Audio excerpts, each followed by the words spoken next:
Citadel of the Star-Lords by Edmund Hamilton. Chapter 1. As he gunned his plane northward through the night, Price thought of the roller coaster when he'd been a kid, of how you went faster and faster until you hit the big plunge. Well, he was on the big plunge now. And what would end this roller coaster ride? Prison, or escape, or a crash? It had to be one of those. He was to remember that later.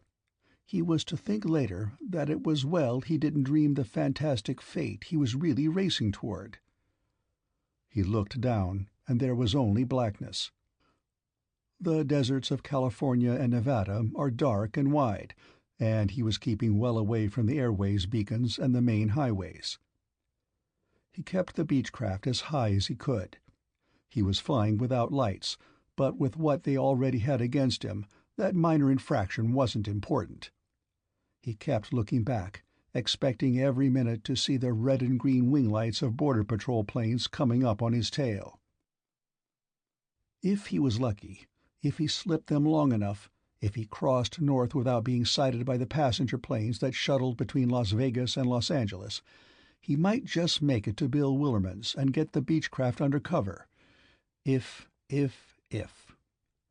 There was another if, Price thought bitterly. If he'd had any brains, he wouldn't be in this spot at all. He turned on the radio. He flipped the dial around, getting loud music from a Vegas hotel, then a political speech, then more music, and then a news broadcast. As he'd expected, he was at the top of the news. So that even while Arnolfo Ruiz, firebrand revolutionary exile, is under arrest by Mexican police, United States authorities are conducting an intensive air dragnet search for the American pilot who smuggled Ruiz across the border. That unknown pilot is known to have returned across the border an hour ago, and police of 3 states have been alerted. The AEC announces that its next test will be that of an experimental small new H-bomb whose effects will be studied for... Price savagely cut the radio. He damned the announcer, and Ruiz, and himself. Most of all, himself. He'd acted like a half-wit. Because a smooth talker had given him a phony story about a secret business trip, he had smuggled the most dangerous troublemaker in the hemisphere down to a friendly republic. Who would believe he hadn't known? He had done it, and pressure from Washington would make sure that he got full pay for his folly. He might as well look the truth in the face. If it hadn't been this, it would have been something else. He'd been playing the fool for years, ever since Korea. Other flyers had come home from there and taken up their jobs again, but a job had been too dull for him. He drifted along with the fast-buck flyboys out for fun and excitement, hauling hunting and fishing parties, spending the profits in border town bars, going broke and starting over again. And now, finally this. His roller coaster ride was about over. It would be over for good if he didn't reach Willerman's ranch before daylight. Bill would hide the plane for him. He'd saved Bill's neck a couple of times in the old days, and he could depend on him. But he had to reach him first. He saw the glow in the sky that came from the lights of Las Vegas, and he kept warily wide of it. He looked back again. No patrol planes yet. As he rushed on, Price began to feel that he was going to make it. Then, suddenly and disastrously, everything happened at once. He saw the lights on the ground ahead, an oddly scattered pattern of lights too thin to be a town, too widespread to be a ranch. At the same moment, 2 fast jets screamed down from the upper darkness and nearly tore his wings off. They curved around for another pass at him. Air Force planes, thought Price. Hell, that tears it. It seemed crazy that the government was that hot to catch him, but the jets were making another lightning pass to him, trying to scare him, to force him down. He had less than a chance in a million to lose them, and he knew it. But he was going to be a long time in jail, and he might as well give them a run for it. Just possibly, the slower Beechcraft could get away in the dark the next time they overshot him. He gunned the plane wide open, rushing high over the scattered lights. And then, incredibly, he was free of his pursuers. He looked over his shoulder and saw them drawing back. It didn't make sense. Why would they suddenly draw back? Anyway, with those jets off his tail, he still had a chance. Price looked down. Among the lights down there, he saw lights on a queer steel tower. He'd seen pictures of a tower like that somewhere. It wasn't an oil rig, but something he couldn't remember. And then, suddenly, he remembered, and a terrible coldness choked him, and his flesh flinched as he saw a door into nightmare opening. That tower, and the announcement of a new H-bomb test, and the distance he was from Las Vegas, and the way those frantic jets had drawn back. "Oh, no," said Price. "Oh, no, oh, no, oh, no." He was still saying it when the bomb went off and the universe cracked wide open under his racing plane. End of Chapter 1. Chapter 2. The cataclysm that hit Price was without light or sound. That, when he thought of it later, was the most awful feature of it. He felt a shock, but not the shock of ultimate annihilation he expected. This was a shuddering impact as of the plane, himself, hitting some barrier and forcing through, a rending, tearing, dizzying thing that was like no sensation he had ever experienced. He yelled, naked terror forcing the air from his lungs. His weight flung against the straps, and he knew from that the plane was in a spin. Mechanically, his hands reached to the controls. He leveled off. But he wasn't dead. He was alive, undestroyed, and how could that be if the raving energies of a hydrogen bomb had been unloosed beneath him? Price's mind was a mad turmoil. What had happened? He had blundered right over the bomb test area, right over the bomb tower, and the jets guarding the area had tried to stop him. Probably, if his radio hadn't been off, he would have heard them screaming frantic warnings to him. But had the bomb really gone off? If it had, he would surely have been instantly annihilated. He hadn't been. He was alive. The plane was ticking along through the night. The instruments functioned. But something terrific had happened. That ghastly, wrenching shock that had seemed to outrage the very atoms of his body, his flesh still crawled with the memory of it. Something had happened, but what? Price couldn't think. The mind just could not grapple with a thing like this. He sat, mechanically touching the controls, and the Beechcraft roared on and on. Gradually, his mind came alive. He shakily swung the plane around. He was going back to Las Vegas. Right now, arrest and prison looked good to him compared to what had happened, or nearly happened. If he hadn't been so tensely trying to escape, he thought, he would have remembered about the bomb tests coming up. There had been newspaper stories, guarded stories about a radical physical effect detected during explosions of the new type H-bombs, and mention of elaborate preparations being made to study these unusual effects. Price's thoughts leaped suddenly. He recalled a scientist's statement that the center of explosion of the new type bomb might be like the eye of a hurricane, a focus of inconceivable forces but affected in a radically different way by those forces. Had the bomb gone off under him then? Had his plane and himself, at the eye of the tremendous explosion, been hurled somehow through spatial barriers into safety before the light and sound and destruction could even reach him? It seemed an insane speculation. Yet everything about this was insane. He would be himself if he didn't get down to Earth soon. He could not see the glow of Las Vegas anywhere in the night. He cut his radio in and spoke hoarsely into it. "Beechcraft 4556 calling Las Vegas Airport. Come in Las Vegas." There was no answer. The radio seemed operative, but when he turned the receiver dials, not a sound came out. "Knocked out," Price muttered. "And no wonder. If... He couldn't finish the thought. It was too soul-shaking a thing to speculate on, the thing that might have happened to him. He curved the plane around, looking for highway lights, for an airways beacon, anything. Nothing. Nothing but the darkness and the stars. A little frantically, he swung the plane around and started eastward again. He must have missed Las Vegas. But if he kept going east, he'd surely cut the main highways. There were always lots of cars on them at night in the summer. He flew on, and the darkness continued. No lights at all, not even the glimmer from a lonely ranch. Nothing. He would have landed, gladly now, but he did not know where he was or what was under him. The Beechcraft was equipped with extra fuel tanks for long flights away from any source of supply, and they had been full when he started. He could fly a long time yet. He flew.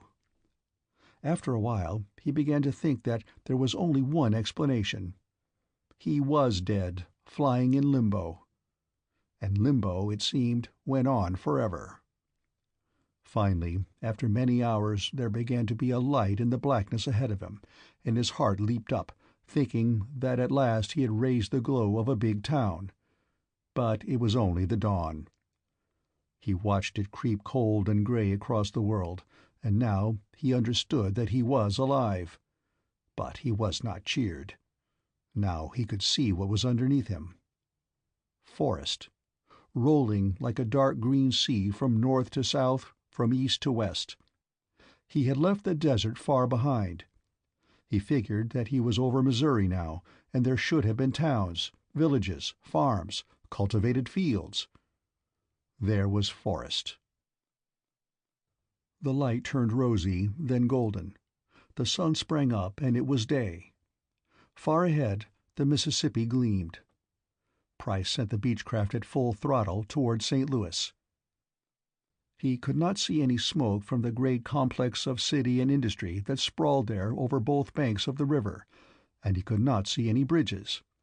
But St. Louis had to be there. It was. But it had changed since he saw it last.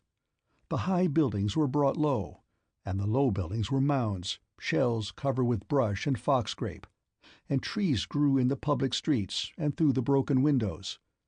The river, vast and placid, was empty except for a floating log.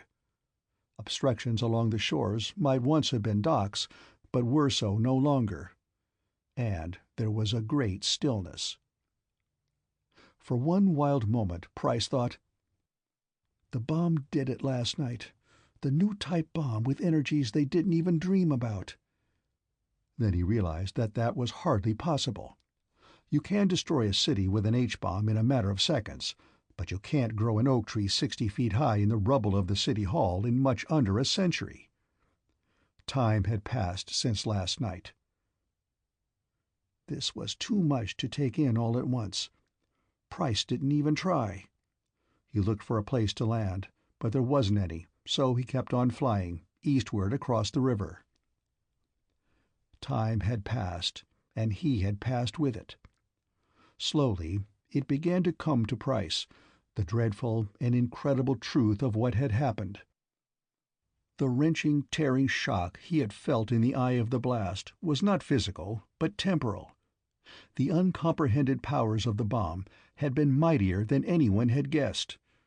They warped the ordered fabric of the space-time continuum itself, and acting on the matter of himself and his plane at the eye of the explosion, had warped them, too, into the future. The Beechcraft went droning through the empty sky. Price looked down on desolation, green and peaceful and as unproductive as it had been before men ever came with axe and plow to tame it. How far in the future? He did not know. Were there still men surviving somewhere in this wilderness? Or had humanity destroyed itself in a final act of atomic madness? Were all the cities dead and dust? He did not know that either. He only knew that he was too numb and exhausted to go much farther. He had to have water and food and sleep. He had to have a place to land. He found it well beyond the river, a natural prairie in the midst of trees. He tried to gauge the way the wind was blowing by the ripple of the grass, and then he circled in a long curve to the north to head it. As he did so, he thought he saw an iron glinting to the northeast, something very vast and strange, as of the sun reflecting from a face of metal mountain high and wide. Then he dropped low over the tree-tops, and whatever the glinting was, he could not see it any more. The Beechcraft bumped and bounded to a stop. Price sat for a moment watching his hand shake on the controls, and then some last measure of caution made him taxi the plane back to the extreme edge of the prairie and nose it into the wind, ready to take off again with no delay. He had a sporting rifle and revolver in the plane. He buckled on the revolver, stuffed his pockets full of cartridges for the rifle, and climbed down to the ground. He stood for several minutes in the shelter of the plane's wing, looking around, but he could not see any signs of life except a pair of crows flapping over his head with rusty cawing. It was late summer, and the wind was dry and hot. He began to walk toward the woods. He looked a little dazedly as he walked toward the northeast. What was it, the incredible iron vastness he had glimpsed far away there? About 30 yards from the plane, Price stopped suddenly, his heart pounding and a sudden sweat breaking on his skin. The grass was trampled here in an irregular circle, with scars of bare earth ripped in the ground. There was a large quantity of blood, scarcely dry. A wide flattened track led to the woods. Something had been killed here, something big, like a horse or a cow, and the carcass dragged in among the trees. Men. Hunters. An animal would have devoured its kill where it lay. But what kind of men?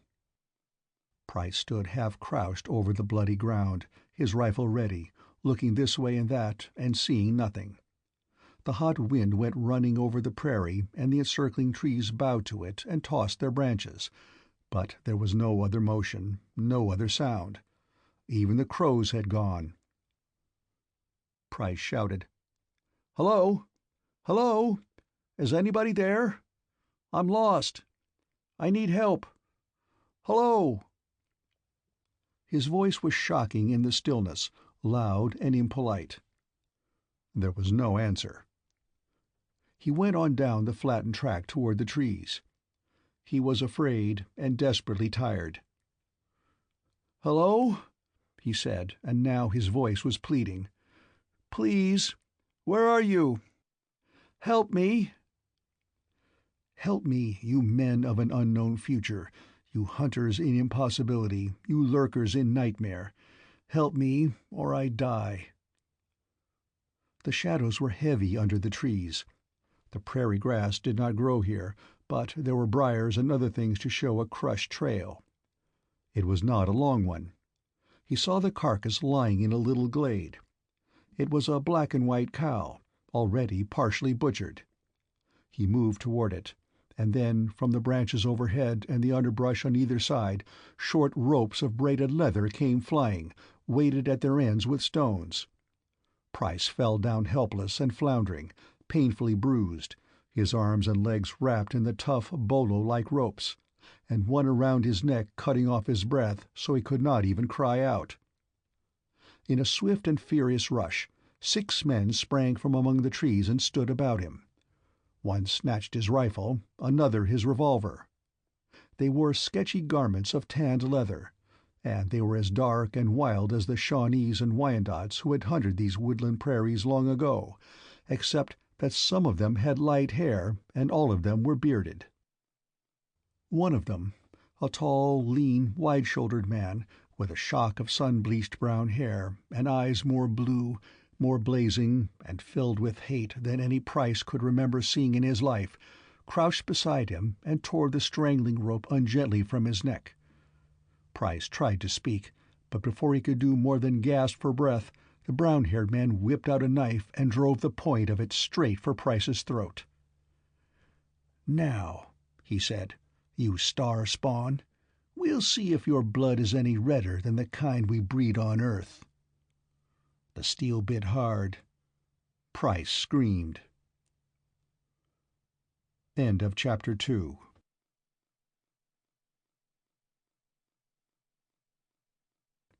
Chapter 3. The brown-haired man withdrew the knife with a nice dexterity, its tip reddened for perhaps a quarter of an inch. Price looked at it and at him in dumb horror. The 6 wolfish faces collected in a close circle above him and peered down, smiling. "It's the same color, Burr. Who'd have thought it?" "Just blood. Ha! And I always thought they'd bleed hard and shiny, like quicksilver. Stick him again, Burr." "I wish we had time," said Burr, and licked his lips with a red tongue. "But they know where we are." He sighed and raised the knife again. "We've got to get out of here, fast." Price found his voice.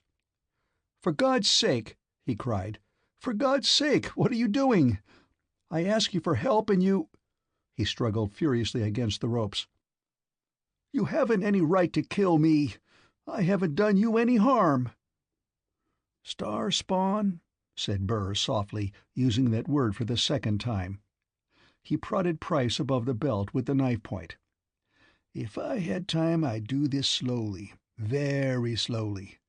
Be glad we don't have time." "But why?" Price shouted. "What for?" He glared up at the circle of hairy faces. "I only got here today. I couldn't have done anything to you. I came from—" "From yesterday? 100 years ago? Through time? Tell them, and ask them to believe it. Maybe they will. I don't." "From the West," he said. "From Nevada. I haven't anything to do with stars." Burr laughed. He raised the knife. But another man, with a shrewd dark eye and gray hairs in his beard, caught his wrist. "Wait a minute. Look at his hair. It's as dark as mine." "Dyed," said Burr. "Look at his clothes. Look at the flyer he came in, at his weapons. Look where he is, in the Forbidden Belt. If he isn't from the Citadel— Don't be a foolish man, Twist. Let go." "Why would he dye his hair to look like a human and then come to us in a flyer? Is that reasonable? Now hold on, Burr. You hear me? There's a way to tell." Burr grumbled, but he relaxed, and Twist let him go. He caught Price by the collar and dragged him into the glade by the butchered cow, where the sunlight fell in strong shafts. Then he rolled Price's head back and forth, studying it with intense interest. The others looked over his shoulder. "His eyes are dark, too," said Twist. "You can't dye eyeballs. And look here. See that, Burr? Feel it? He's got the sproutings of a beard. Now, we all know the Star-Lords don't grow hair on their lovely faces." "Hey," said the others. "That's right. Twist is right." "Of course he's right," said Price. "I'm human." He knew that much. The rest of the talk was a mystery, but that didn't matter. Not right now. "I come from the West. I'm a friend." Burr looked sullen. "Humans don't fly. Only Star-Lords do that." "Maybe he's a collaborator," said a yellow-haired boy, all bright and eager, and Burr smiled again. "Maybe. Anyway, he's none of us. Stand by, Twist." But Twist did not stand by. He faced the others in fatherly anger at their stupidity.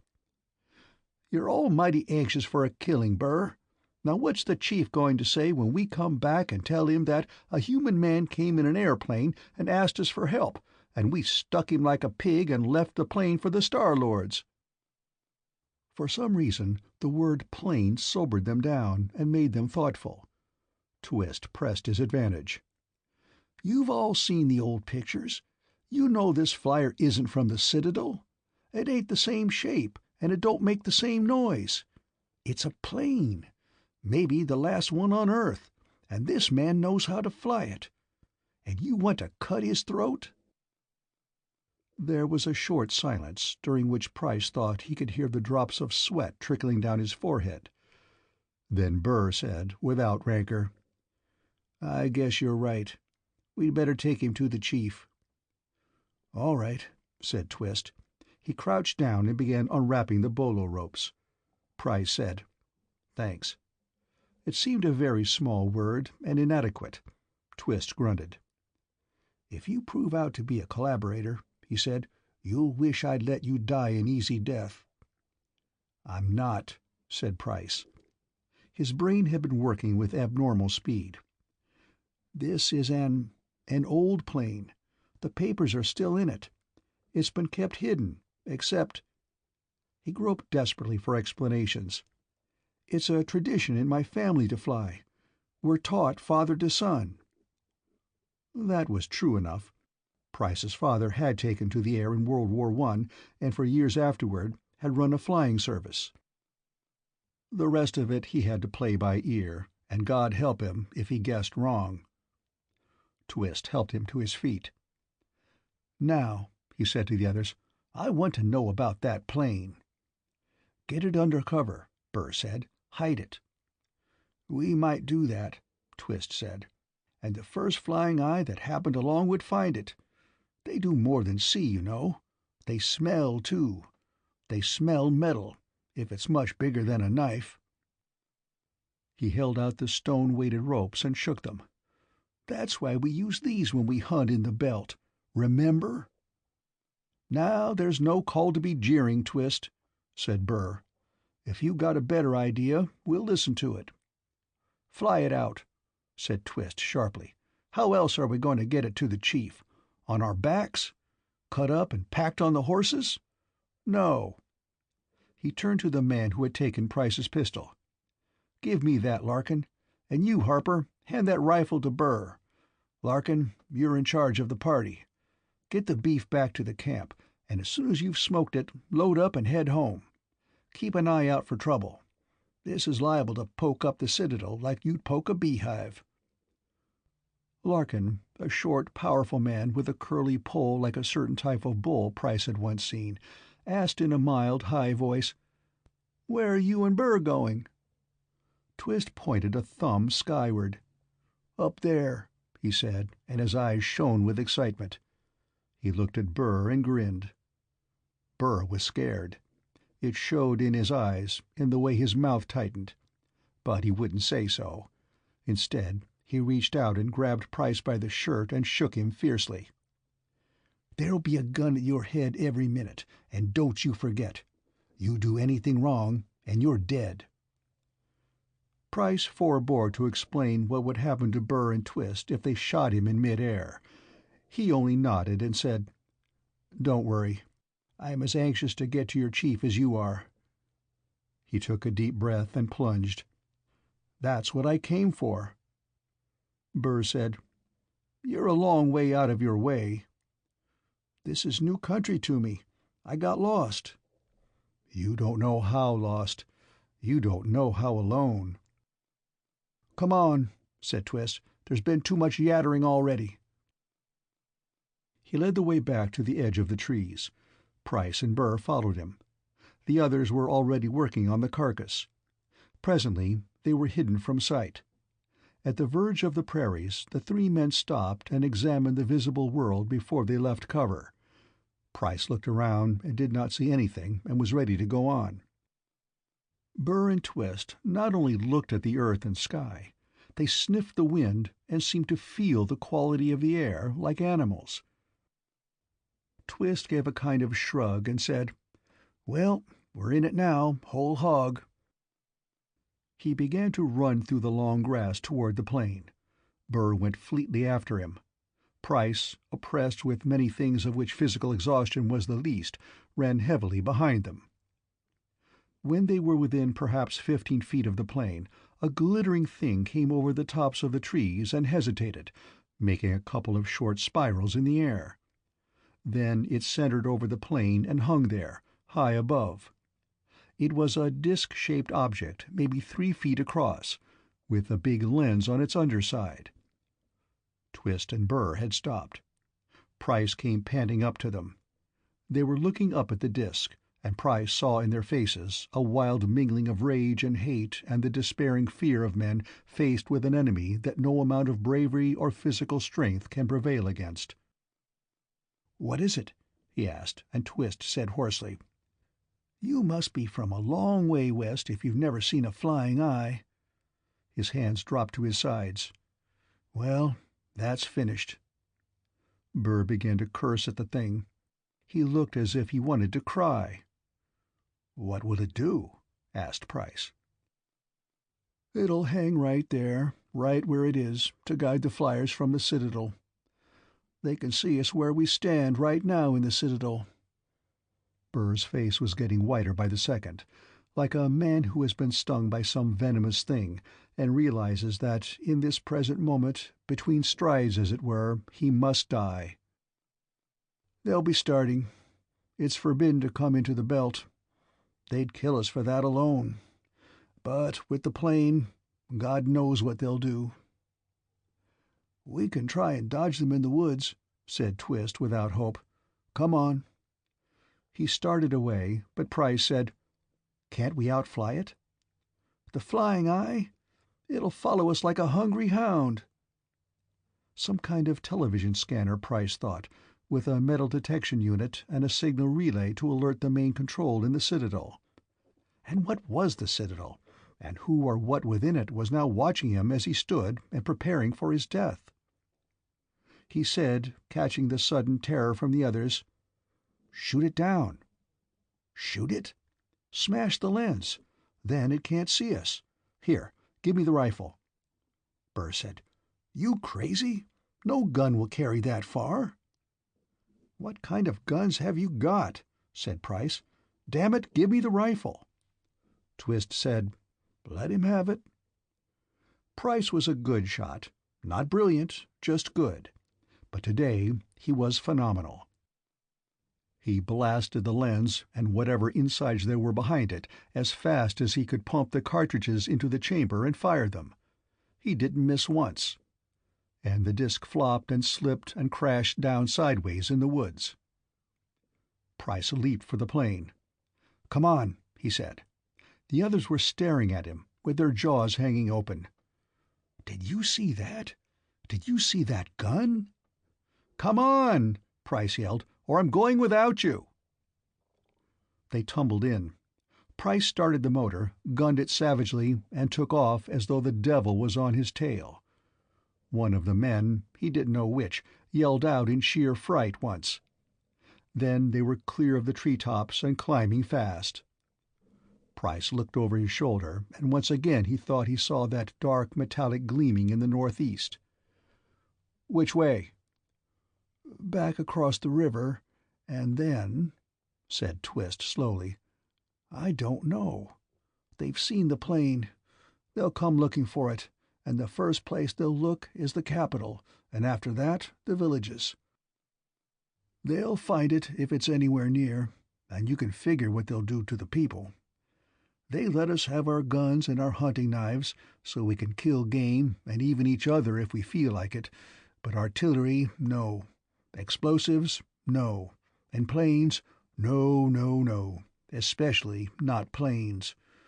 I don't suppose there's been one in the air for almost a century." Twist shivered, his eyes shining, his hands gripping the seat. "I'm glad I got to do this before I die. It's—" He fumbled for a word and gave up. "I can't say, but it makes you think what we were once, what we could have been today, if it hadn't been for them." And he jerked his head back to indicate the direction of the Citadel. "The star spawn. The damned Star Lords." Burr looked out the cabin window. "It's an awful long way down." Then he asked Price, "Why'd you say you came to find the chief?" A suspicious man, Price thought, and so is Twist. Careful, careful. But how can you be careful when you don't know what's going on in the world, and you don't dare ask? Price said, "I came to give him the plane. I'm the last of my family. I wanted to join up with somebody, and there aren't many in the desert." This, he thought, was a safe assumption. "Life's too hard. I wanted to come where there are trees and water." It was a good story. He didn't know whether they believed it. The Beechcraft left a fleeting shadow on the river and passed on. Twist peered anxiously into the sky behind. "Can you go any faster?" "I'm wide open now." "Not fast enough. They come like lightning. Whoom!" Jets, thought Price, and began to look for a hole in the forest. Twist said, "And if they don't find us the first time, they'll send the flying eyes." "And they can smell metal," Price said. "So we've got to find a place away from any town, and not only out of sight from above, but also screened from a magnetic detector. Say in a cave, under a rock ledge, or close to some heavy concentration of metal they're already used to. Can you think of any place?" There was a total silence, and he realized that they were looking at him with cold and bitter eyes. "How do you know so much?" asked Burr. "Isn't it obvious?" said Price impatiently. "Not to us. What's all this about magnetic detectors and screens? And where do you learn it if you're not working for the Citadel?" Twist laid the muzzle of the revolver casually against his neck. "I wouldn't shoot me now," said Price, and explained why very quickly. "Besides, that's a hell of a way to act. Just because I happen to know a little elementary science. How else do you suppose the Flying Eyes find metal? By some supernatural method?" Said Twist, and withdrew the revolver. "Maybe he's right, Burr. After all, we're hunters. We never studied much into those things." Burr grunted derisively, but he sat still, apparently convinced that there was nothing to be done about Price now. Twist thought hard for a minute. Then he said, "I know a place. There's a kind of a secret cave there, and room enough for you to land, I guess, figuring by what you took before." He squinted out the window, confused by the differentness of how things looked from above, but finally he picked out a direction and told Price. "There." After some low-level circling and searching, Price found the place, a fairly flat stretch of bottomland in a little valley, beside an overhanging wall of granite. Twist's estimate of the room was hardly generous, but he made it, and taxied over bumpy sod as close as he could to the cave-mouth Twist pointed out. Then he sent the others to clear away some rocks and dangling creepers, and with a final heave and roar he managed to lurch into the cave itself. He cut the motor. He had about 4 hours flying time left in the tanks. He got out of the Beechcraft and dragged stones under the wheels to chock it. Then he helped Burr and Twist rearrange the hanging vines over the entrance. A high, shrill screaming in the sky gave them less than 10 seconds' warning. They ducked back under the overhanging ledge and peered motionless from under it. And Price saw close above him, skimming the rolling land like an eager hawk, an ovoid craft that was not like any jet he had ever seen, wingless, leaving no trail, but tearing with a mighty shriek of power through the sky.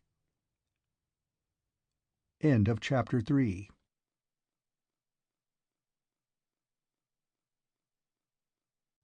Chapter 4. Trapped in a strange dream, Price looked down from the forested ridge into a shallow green valley. Burr pointed and said, "There it is, the capital of the Missouris." He said it with pride. He and Twist had talked of this place in the 2 days since they had hidden the plane and headed north, and they had talked of it proudly. Their home, the city of their people, the focus of a shadowy government that ruled the forest lands which once had been 2 great states. Price looked at it, and he felt pity. Pity and a wrenching regret for what the world had once been, and what it had become during the lost years. In the valley, straddling a clear little river, lay a half-dozen streets of wooden houses and workshops and smithies. The buildings were neat enough, of massive squared timbers. But the streets were unpaved and dusty, and their only traffic was loaded wagons from the surrounding tilled lands, and pack-horse trains from the forest trails, and men, women, children in drab leather and wool. A faint sound of creaking axles drifted up through the drowsy afternoon air. The capital of the Missouris, Price thought. And, oh God, why did it have to happen to our world? He had listened on the way here to everything Burr and Twist said. Bit by bit, the jigsaw fragments of information had fallen into place, and a few casual questions had completed the apocalyptic picture. It had happened long ago in the lost years, the years that Price had been hurled through. As near as he could make out, the date had been 1979, 60 years ago. That had been the year of doom. That had been the year when they had first come from outer space. The Star Lords, the Verna as they called themselves, the accursed star spawn as men called them. Their tremendous cruisers had come out of the blue, had poised above the earth, and then had struck. Every city, every big town, every atomic power plant, every arsenal, every important bridge, viaduct, dam, and factory. In 1 week of holocaust, they had been smashed by the remorseless cruisers that went round and round the planet. Millions died that week, and the Star-Lord's cruisers went away. Quickly they had returned, this time not to destroy, but to seize. What had been the fat, smiling lands of Illinois and Indiana, they had made their domain. In it they built their Citadel. The Citadel was a fortress, a city, above all, a base. The Star-Lords contemptuously refrained from attacking the dazed Earth peoples who had been thrown back to near-primitive conditions. To the Lords of the Citadel, Earth was only the site of an important base, or so they said. Was it any wonder, Price thought, that these men of the Missouris would kill anyone, anything from the Citadel? Just hearing of it all had kindled his own rage. These men's fathers had lived it, and they were still living it. He looked down at the wooden town, as he and Burr and Twist went down a trail, and he thought, "Careful, though. They still think I may be from the Citadel. Watch every word." 2 hours later, Price sat in a wooden-walled room in the biggest of the houses, facing the chief of the Missouris. His name was Sawyer, and he was old. But he looked formidable as an old panther in his buckskins. His leathery face held deep pride, intelligence, and a brutal ruthlessness. Behind him stood the chiefs of the Indianas and of the Illinois, those scattered peoples on whose lands the Citadel now stood. Sawyer listened without a word to Price's story, and all the time Price told it, he thought how thin and far-fetched it sounded. But looking at these faces, he knew he could never convince them of the truth. 2 days ago," said Sawyer finally, "the Verna were here. They were almighty hot and bothered. They were looking for a plane. I never saw a plane in my life, and I said so." He paused, his swarthy, wrinkled face brooding, and no one, least of all Price, dared speak. He went on. "Since then, the sky's been lousy with their flying eyes, hunting and hunting. You must have seen them." Burr took that as an opening. "We did. We kept ducking them all the way." Sawyer looked out the doorway at the dusty, sunlit street, and then back again to Price, and he said, with sudden blazing fierceness, "You tell me you heard of us Missouris way out in your mountains, that you wanted to bring your plane to us? Why?" Price floundered. "Why, I wanted to help you." "To help us do what?" A garnet light was in the old man's eyes now. "What did you hear we were doing that you wanted to help on?" Price sensed from the other's fierceness that he was in imminent danger, that something he had said had deepened suspicion. He almost welcomed the interruption that saved him from answering now, though it was a sound that raised the short hairs on his neck. The sound of shrieking power across the sky, the sound of the sky hunters from the Citadel. "That's the damn star spawn coming down here again," said one of the men behind Sawyer. The old man got to his feet with amazing alacrity. He rapped an order to Twist and Burr, pointing to Price. "Take him upstairs. If he makes a peep, cut his throat, but do it quiet."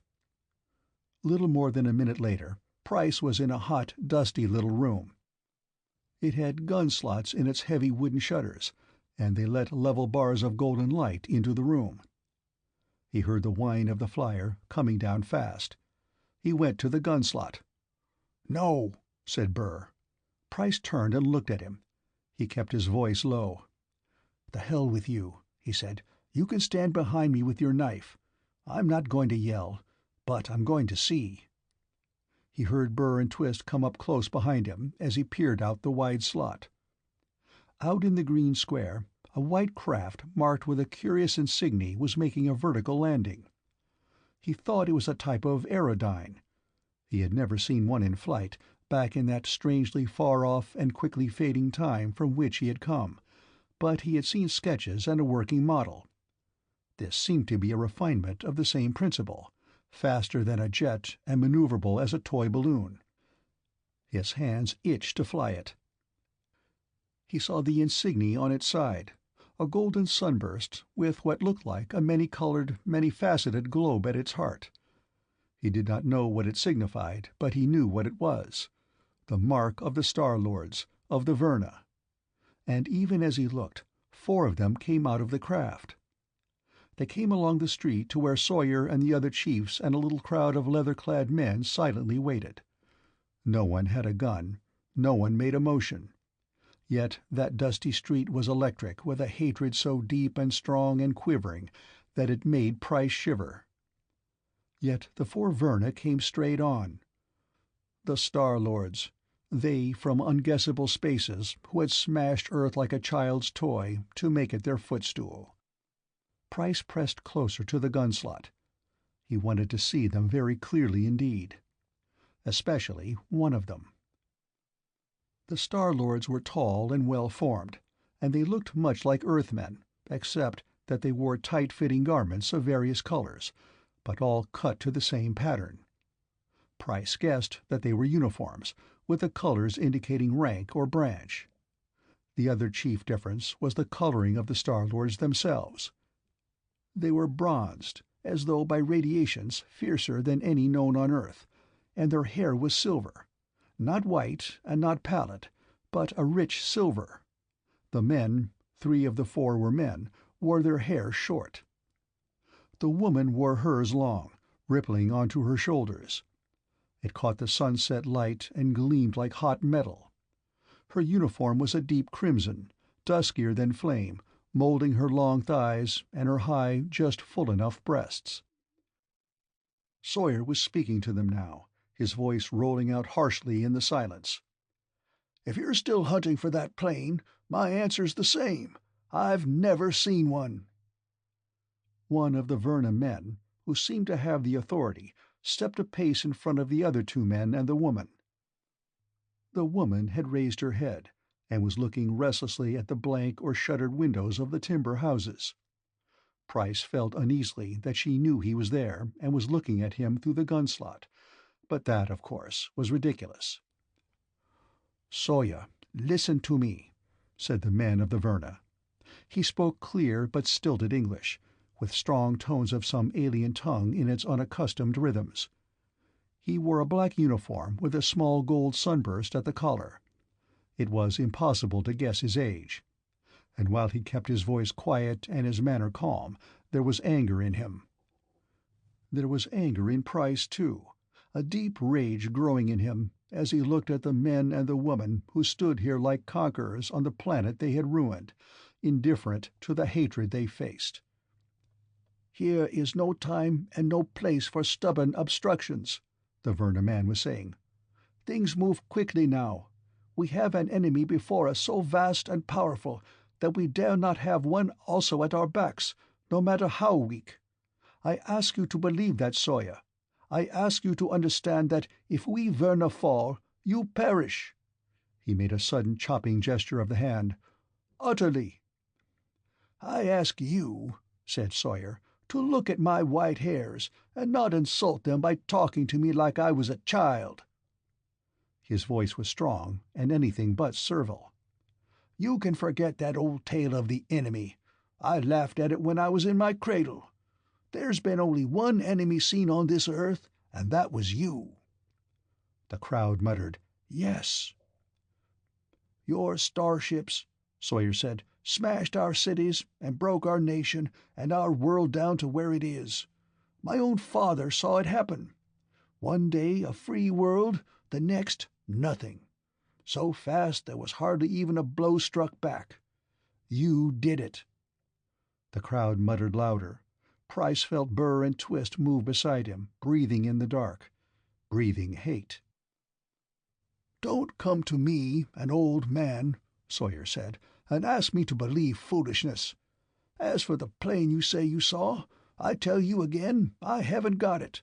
And if I did have, I wouldn't give it up to you, nor the man either. And you know it, Aaron." The woman spoke briefly in her own language to Aaron, her tone and gesture seeming to say that they were wasting their time. Her voice was low and clear, as beautiful as the rest of her, but there was an impatient contempt in it that made Price bristle. The same thing was in her eyes when she looked at the old chief of the Missouris. Aaron shook his head. "Sawyer, I tell you once more, as you have been told for 2 generations, it was not the Werner who destroyed your world, but the A. And I tell you that the A may even attack the Citadel, and that the fate of Earth would be decided in that battle just as much as ours." His voice rose suddenly in very human anger. "There is a war, you stubborn old man. A war vast, huge." His arms swung in a wide circle that seemed to include the whole sunset sky. "Beyond your comprehension. Earth is nothing in it. A forward base, an observation post, that is all. But if we lose it, the A will sweep this part of the galaxy, and you will regret it more than we.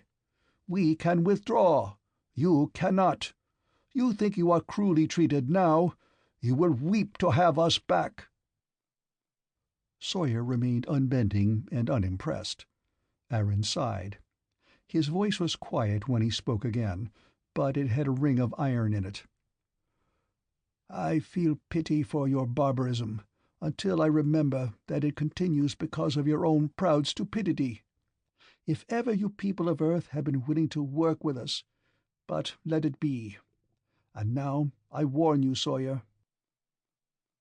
He seemed to grow tall, grim, alien, the spokesman of inhuman forces. Price felt the skin grow cold along his back, and his belly knotted tight with the prickling of fear. Aaron said, "If you are planning an attack upon the Citadel, forget it. We will slaughter you without mercy, not because we wish to, but because we must." Price caught the sharp intake of breath from the men beside him, and suddenly he understood many things he had not understood before. Aaron was still speaking. "I will give you 3 days in which to deliver to me the plane and the man who flew it. If this is not done, we will be forced to use harsher measures. You understand?" Sawyer said, in a tone as cold as Aaron's, "Is that all?" "One more thing. Keep your hunters out of the belt. It is a military zone, not a game preserve. Any more incursions will be regarded as a possible invasion." Again Twist made a sharp, harsh sound in the darkness. "And we will make of it a blasted barren where not even a mouse or a beetle can survive. Consider that, Sawyer." Aaron turned and walked away, the 2 men and the woman falling in behind him. Price watched the dark crimson figure with the bright hair until he could see it no longer, and it dawned on him, as though the 2 things had a connection, that he was alive and living in this crazy world of Sawyers and Citadels and invaders from the stars, that these were his realities now, and he had better wake up and grapple with them, or he would die, and the death would be for real, and not any portion of a dream. The Aerodyne took off with a scream and a whistle. The crowd in the square began to break up. Sawyer turned and came into the house, the chiefs and the sub-chiefs following him. Burr opened the shutters, and a welcome breath of air came into the stifling room, with a last gleam of dying sunlight. Price looked at his companions. They were watching him, their eyes sharp and hostile. "So that's why you were so frantic for the plane," he said. "You're planning an attack." Burr said fiercely, "You should have let me kill him when I wanted to, Twist. And we should have left the plane where it was. Then they wouldn't have got suspicious." "Maybe so," said Twist, and nodded. "Maybe so. On the other hand, if he is telling the truth, it might make all the difference." There was a clattering on the loft stair, a man running up the steps. He came in and nodded to Burr and Twist. "Sawyer says bring the prisoner down, and hurry." End of Chapter 4.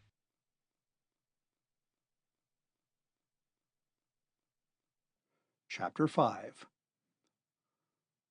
Sawyer was standing in the middle of the room, talking rapidly to the chiefs of the Indianas and the Illinois. The Indiana chief was old and fat and lazy, but the chief of the Illinois was young, heavy-jowled, and hard-eyed, the type that is born suspicious and never gets over it. Sawyer turned to look at Price. He was intent and wire-drawn, a man poised on the brink of great happenings, at that crucial point from which he may still choose whether to advance or retreat. Price bore his gaze steadily, and it was not easy to do, because the eyes of this tough old man seemed to be laying bare everything within him. "But you can't take him there," said the Illinois chief violently, looking also at Price. "The biggest secret on earth, and if he's a spy—" "If he's a spy," Sawyer interrupted harshly, "he'll never live to tell what he sees there." He spoke to Price. "We're going on a journey. You're going too.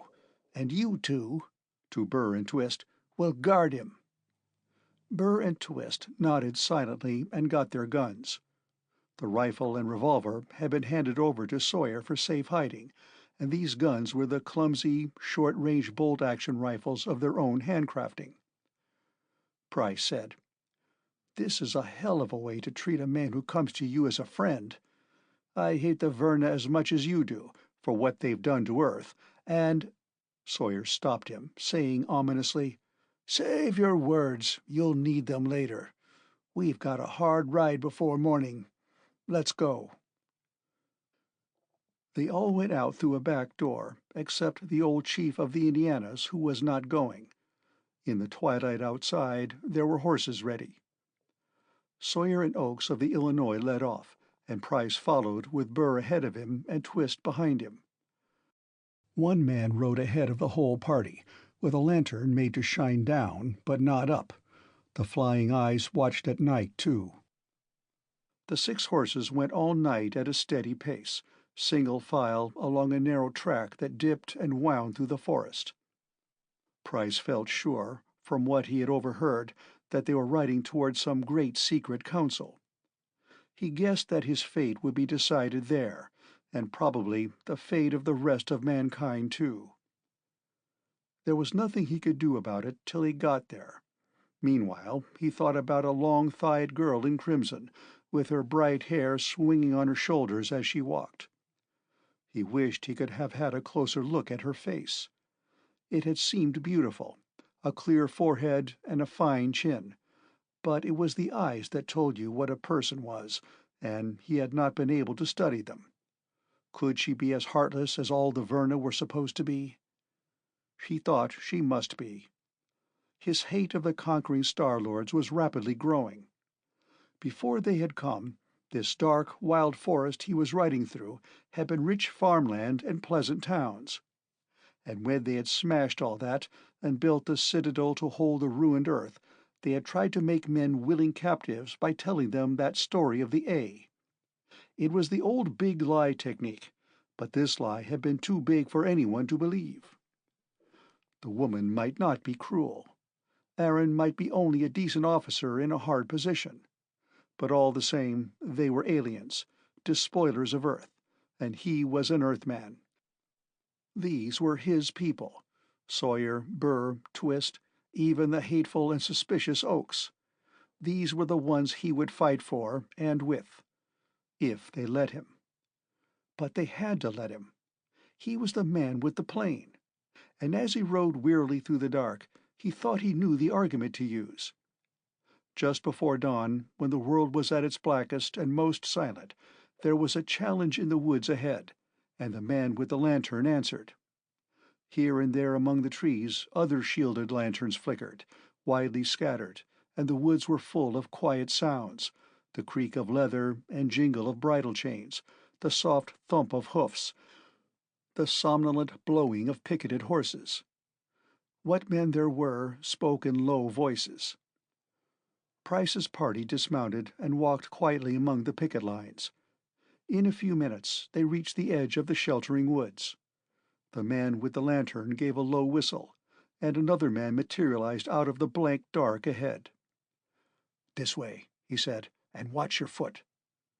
Now the man with the lantern followed him, the others coming after in Indian file, and Price began to see that the darkness was not as blank as he had thought.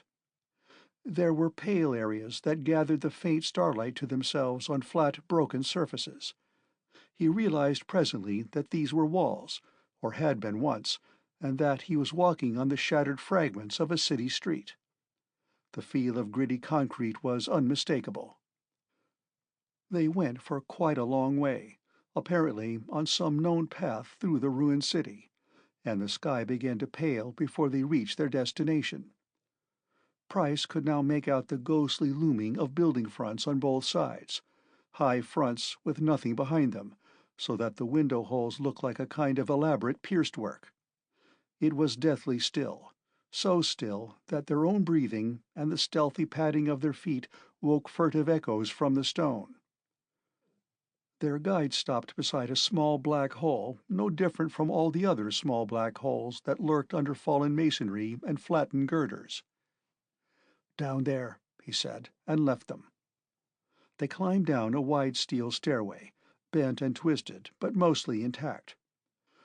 A great wave of warmth from close-packed and steaming humanity rolled up the stair to meet them, mingled with the smells of candle grease, smoke, leather, sweat, and the lingering overtones of horse. Beyond the bottom of the stair there was a comparative blaze of light. Price knew they were in the basement of what had been a public building or department store, a space foreshortened by a mass of rubble and hanging steel, where part of it had caved in. It was crammed with men, and their voices growled in that low enclosed space like the growling of a great animal too long caged. There was a small group of men sitting somewhat apart, and Sawyer joined them with Oakes. Chiefs, thought Price, and realized that this was a very big council indeed, and planned for long ahead. Burr and Twist stood close on either side of him, but he forgot them for the moment, looking around in fascination at these his countrymen. Forest runners and hunters, like Burr and Twist, in greasy buckskins. Men from the lower river, from the swamp and bayou country, soft-spoken, hard-handed, dressed in coarse cotton dyed in bright Indian colors, yellow and red and green. Gaunt hill farmers in hickory homespun, with their rifles between their hands. Boatmen down from the northern lakes, with a faint smell of fish about them, and long lean riders up from the southwest, leather-skinned and dangerous as rattlesnakes. Men from the black cornlands of Iowa, following their chief to talk of war. America, Price thought, basically unchanged, basically recognizable, but with all the fat sweated off it and all the luxury stripped away, fine down to the ruggedness and strength of an earlier day, when men like this made a nation out of a wilderness. He had a feeling they could do it again, in spite of the overwhelming power of the Star Lords, and if they couldn't, they would go down fighting like wildcats to the last. The chiefs were talking among themselves. Twist knew some of them, leaders of the Iowas, the Michigans, the Arkansas, the Mississippis. Others they could guess at: Nebraska, Texas, Oklahoma, Louisiana. The two Missouri hunters were as excited as hounds before a hunt. Twist said There had never been a council this big in his memory. It would go on until the issue was decided, the men staying under cover in the ruins, the horses hidden in the surrounding woods. Price realized suddenly that the assembled chiefs were all looking at him with an intense and largely hostile interest. Sawyer's news seemed to have upset them badly. The chief of the Michigans, a huge black-bearded man with an enormous voice, bellowed suddenly for silence. In seconds the place was absolutely quiet, except for the shuffle of men closing in to see and hear a little better. "Sawyer of the Missouris has something to tell you," shouted Michigan. "You listen hard, because what he's going to say will make the difference whether we fight or hold our peace." An astounded and angry roar broke out. Michigan jumped up on a makeshift stand and cursed them till they fell quiet. "Do your howling afterward," he said. "This isn't just a whim on Sawyer's part. Something's happened. Shut up and listen." Now they were alarmed and uneasy. They watched Sawyer climb the stand, their faces dark bronze in the smoky light, their eyes glistening. Sawyer said, "Twist, come up here." Twist pushed his way to the stand and got on it. Burr moved closer to Price, his hand curled lightly around the haft of the knife in his belt. Sawyer said, "Tell them." Perfectly at ease, aware of his importance but not impressed by it, Twist told the story of the landing of Price's plane in the Forbidden Belt, and what had been done with both of them afterward. He told only the simple facts, scrupulously avoiding any attempt to incite his listeners for or against Price. The simple facts were enough. They heard them, the men of the Great Lakes and the southern bayous, the plains riders and the hillmen and hunters and farmers, and their reactions were various and wonderful after the first shock of incredulous amazement. Twist had to stop to let the tumult die down, and when he could make himself heard again, he said, "Yes, it was just what I said, a plane, and I flew in it. Not one of those whistling flyers, but a plane, so." He made a graphic pantomime with his hands and a remarkably accurate motor sound. "Now, I guess that's all," he said, and stepped back. Sawyer said, his words carrying clearly to the farthest man, "The Verna have turned our lands upside down to find the plane. They haven't found it. Last night Aaron—" a furious snarl greeted that name, so apparently it was well known. "Aaron gave me 3 days to surrender the plane and the man who flew it. I've brought him here instead." He held up his hands to quell the rising voices. "Listen, I'm not finished yet. Aaron had some other things to say. He said, 'If you are planning an attack on the Citadel, forget it.' He said, 'We will slaughter you without mercy.'" "Now," said Sawyer, "here is what we have to decide. 2 things. Is this man Price a friend offering us a weapon, or a spy of the Verna offering us death? And shall we fight, or let it go until another year? They're big questions, the biggest you'll ever have to answer in your lives. Don't come at them like hasty boys, all feeling and no sense. Come at them manlike, slow and careful." Michigan rumbled, "Those are good words. Heed them. And now let's have the man up here." Burr gave Price a shove. "That's you." Price shouldered forward through the pack and climbed the stand. As he did so, Twist whispered in his ear, "You better make this good, boy. You won't get another chance." His voice sounded friendly. Price was glad of it. He stood on the platform and faced the chiefs and the representatives of the people. Michigan said, "You tell your side of it, and speak up so everyone can hear." Price spoke up, loud. But he said, "What's the good of that? I've told my side of it a dozen times already, and nobody believes me." He glared around the close-packed circle of men. "If I'd known you'd treat me like this, I'd have smashed the plane and left it for the coyotes." "Just the same," said Michigan. "Tell it again." Price told it. "I didn't know you were up to anything in particular. It just seemed obvious that a plane might be useful to you sometime, now or later, and it wasn't doing any good where it was." He had coached himself so carefully in the story that it was beginning to seem like truth to him, gathering little embellishments and embroideries. "I brought guns, too, better than anything you have. And does anybody say thank you? The hell they do. They accuse me of being a spy for the Verna." A low animal grunt from the listeners. Their faces were as hard as flint. Price shouted, "Would the Verna be so anxious to get me back if they just sent me out as a spy? You heard Sawyer." The chief of the Louisiana said, "It would be a very smart trick for them to say so, for just that reason."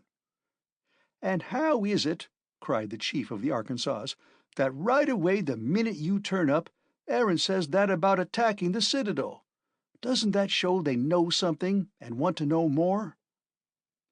"I should think that was obvious," said Price. "There hasn't been a plane in the air for 2 generations. All of a sudden there is one. Wouldn't the Verna want to know where you got it, and whether you're building more like it? And do you suppose they'd figure that, with a weapon like that, you wouldn't be planning an attack of some kind on them?" That was good sense, and they thought it over, muttering among themselves. Price began to feel he was getting somewhere, and marshaled his words for the final argument. Then the chief of the Oklahoma spoke up and said, "My word would be to kill this man and hand his body in the plane to Aaron. That way we comply, but not to his advantage. Aaron knows no more than when he started, but we look innocent. We look as though we have no use for a plane. And when their backs are turned, we go ahead as we planned all along." And that sounded better yet, even to Price, especially since he knew better than any of them the relative usefulness of one Beechcraft as a weapon against the kind of forces the Star-Lords had. But he knew if they began to think of that, he was finished. So he said, "Listen, you need that plane. It can reconnoiter. It can carry bombs." "Shut up," said someone fiercely. "Shut up, all of you. I hear something." They quieted and listened. Price could not hear anything but the tense mass of breathing of the men. Then, on the far side of the room, first one man and then several began to dig like dogs after a rabbit into the heaped-up rubble. "Here it is! Here it is! Look!" "What is it? Let's see." "Ain't nothing but a little bitty box." "No, it's one of their contraptions. Let me through." A man in a linen shirt of green and yellow came bursting through the crowd, carrying something high over his head in one hand. He put it down on the stand, where it lay buzzing gently. "Is that Verna, or ain't it?" Everyone drew back and away from it, as though fearing it might explode. It was a little metal box no bigger than a cigarette case, but Price knew what it was. He stepped forward and smashed it underfoot. "You'd better clear out of here," he said. "Fast. That was a radio transmitter, broadcasting a steady guide signal to bring the Verna right here." There was one stunned moment of absolute silence, and then the place erupted into sound and movement. In the midst of it, in the heart of it, the chief of the Michigans and the man in the linen shirt were possessed of the same idea. Crying, "Spy!" they flung themselves at Price with their knives drawn. Remembering a trick or two the army had taught him, Price stepped inside the chief's rush, caught his wrist, and flung him to the other, who had been slowed by the necessity of climbing onto the stand. And Price yelled at them furiously. "Are you crazy? I wasn't near that side of the room. I didn't bring it and plant it here." Twist stepped between him and the two men, drawing his own knife. "He wasn't, and that's a fact. Besides—" "Get out of my way!" roared Michigan. Unexpectedly, Burr leaped up and pulled him back. "I was close to him as his own skin every minute," he said. "He didn't move, and he didn't have that thing on him to drop if he'd wanted to." "We searched him," said Twist, "days ago. Personal." "Then you're traitors too," said Michigan, clinging to his single idea. He started to charge again, and now there were others swarming up onto the stand after him, screaming for Price's blood. Sawyer moved like a big cat. Michigan stopped in mid-stride, with the point of Sawyer's knife touching his heart ribs. "These are my men," said Sawyer mildly. "I don't like having their loyalty called in question any more than they do."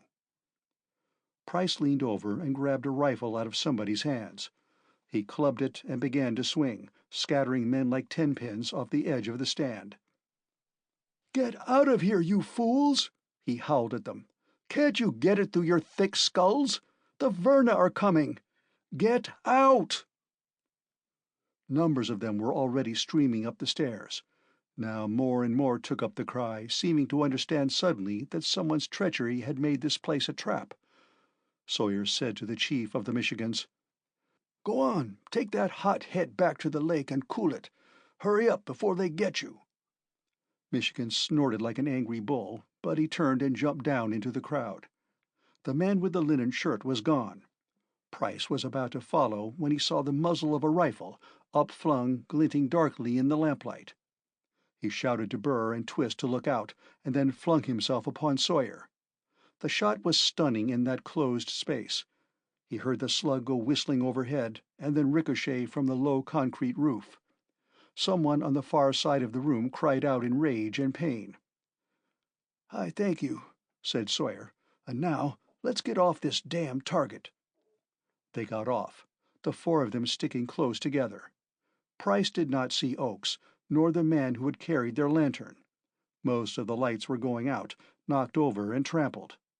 The dark surge of running men carried them to the stair and up and out into full blinding day. Somebody pointed to the sky and yelled, "There they come! The Verna!" End of Chapter 5.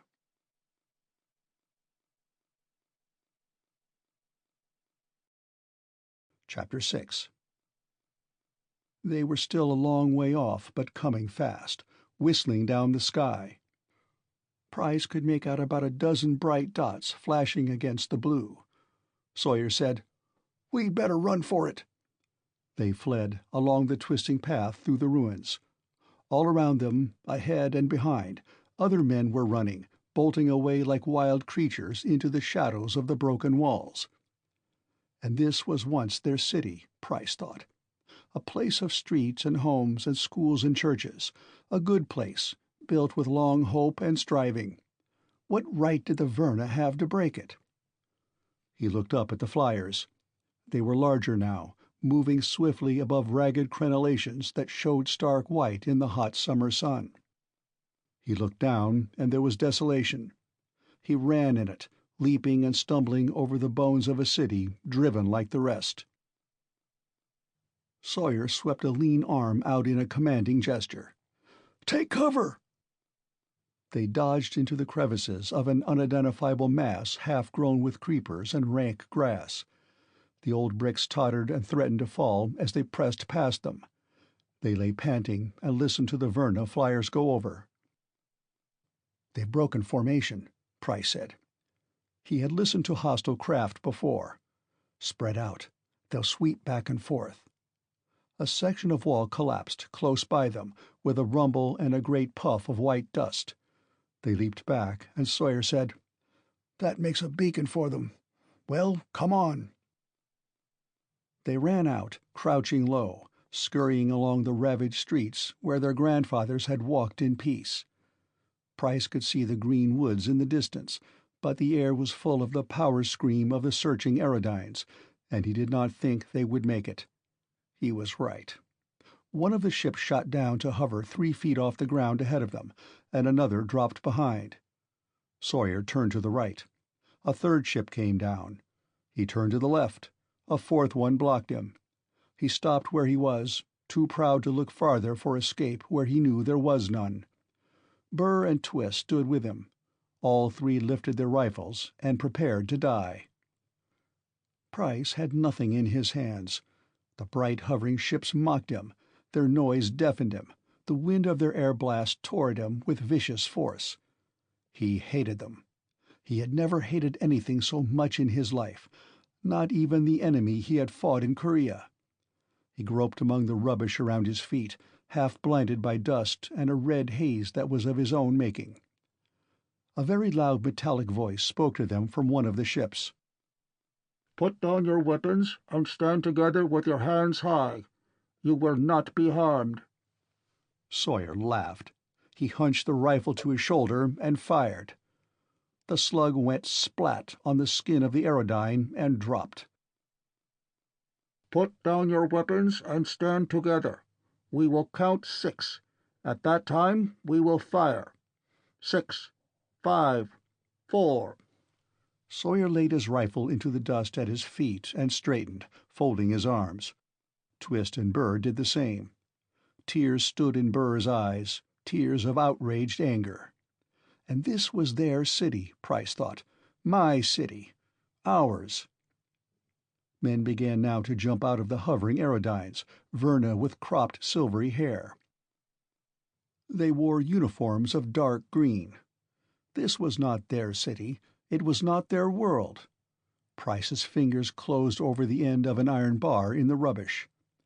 He sprang forward, holding the iron bar. A beam of cold light, hardly visible in the sunshine, flashed out from the nearest ship. Price was running, and then he was not running. He was face down on the ground with white dust in his hair. The bar spun out of his hand and fell with a faint clatter. The Verna closed in. They escorted Sawyer and Burr and Twist each into one of the ships. 2 of the green-clad soldiers bent and picked up Price and carried him to the 4th. They clambered in, and the aerodynes rose whistling into the air. Over the place from which the Earthmen had fled, roughly in the center of the city, several of the ships were gathered. They circled slowly, but nothing moved in the streets. At length, all but one of them rose up, and that one made brief lightnings flicker from its underbelly. Down below, a volcano erupted, thundered, burned, and died, sinking into ash and dust. That gathering place would not be used again, and any store of arms or powder concealed in it would not be used either. The ships of the Verna raced away toward the east. Behind them, the forest was full of men and horses moving out. After a while, a remote and disoriented consciousness returned to Price. He opened his eyes and saw a blur of red and silver and flesh tones. A little later he opened them again, and the Burr had become a woman with silver hair and a uniform of dark crimson. The woman. She said, "You will be normal again in an hour or so. The shock ray does no permanent damage." He looked at her, not caring very much about how he would feel an hour from now. He felt pleasantly languid, forgetful of his cares. Her eyes were a curious color, not like Earth eyes at all. They were like little bits of sky and moonglow and the far-off fires of stars, cool and strange and lovely. He said, "They're not cruel after all." "What are you talking about?" "Your eyes. They're beautiful, like you." A faint flush touched her cheeks, but she only said, "How are you called?" He told her, and she wrote it down. He saw now that she held a kind of clipboard on her knee. Just beyond her was a cabin window. Streamers of torn cloud whirled by it so fast that he was startled. Then other things began to impinge on his senses. Air scream, a smooth rush of speed. He sat up. The man beside the pilot turned abruptly, his hand reaching for a weapon at his belt. The woman spoke to him in her own tongue, and then said to Price, "We do not wish to stun you again.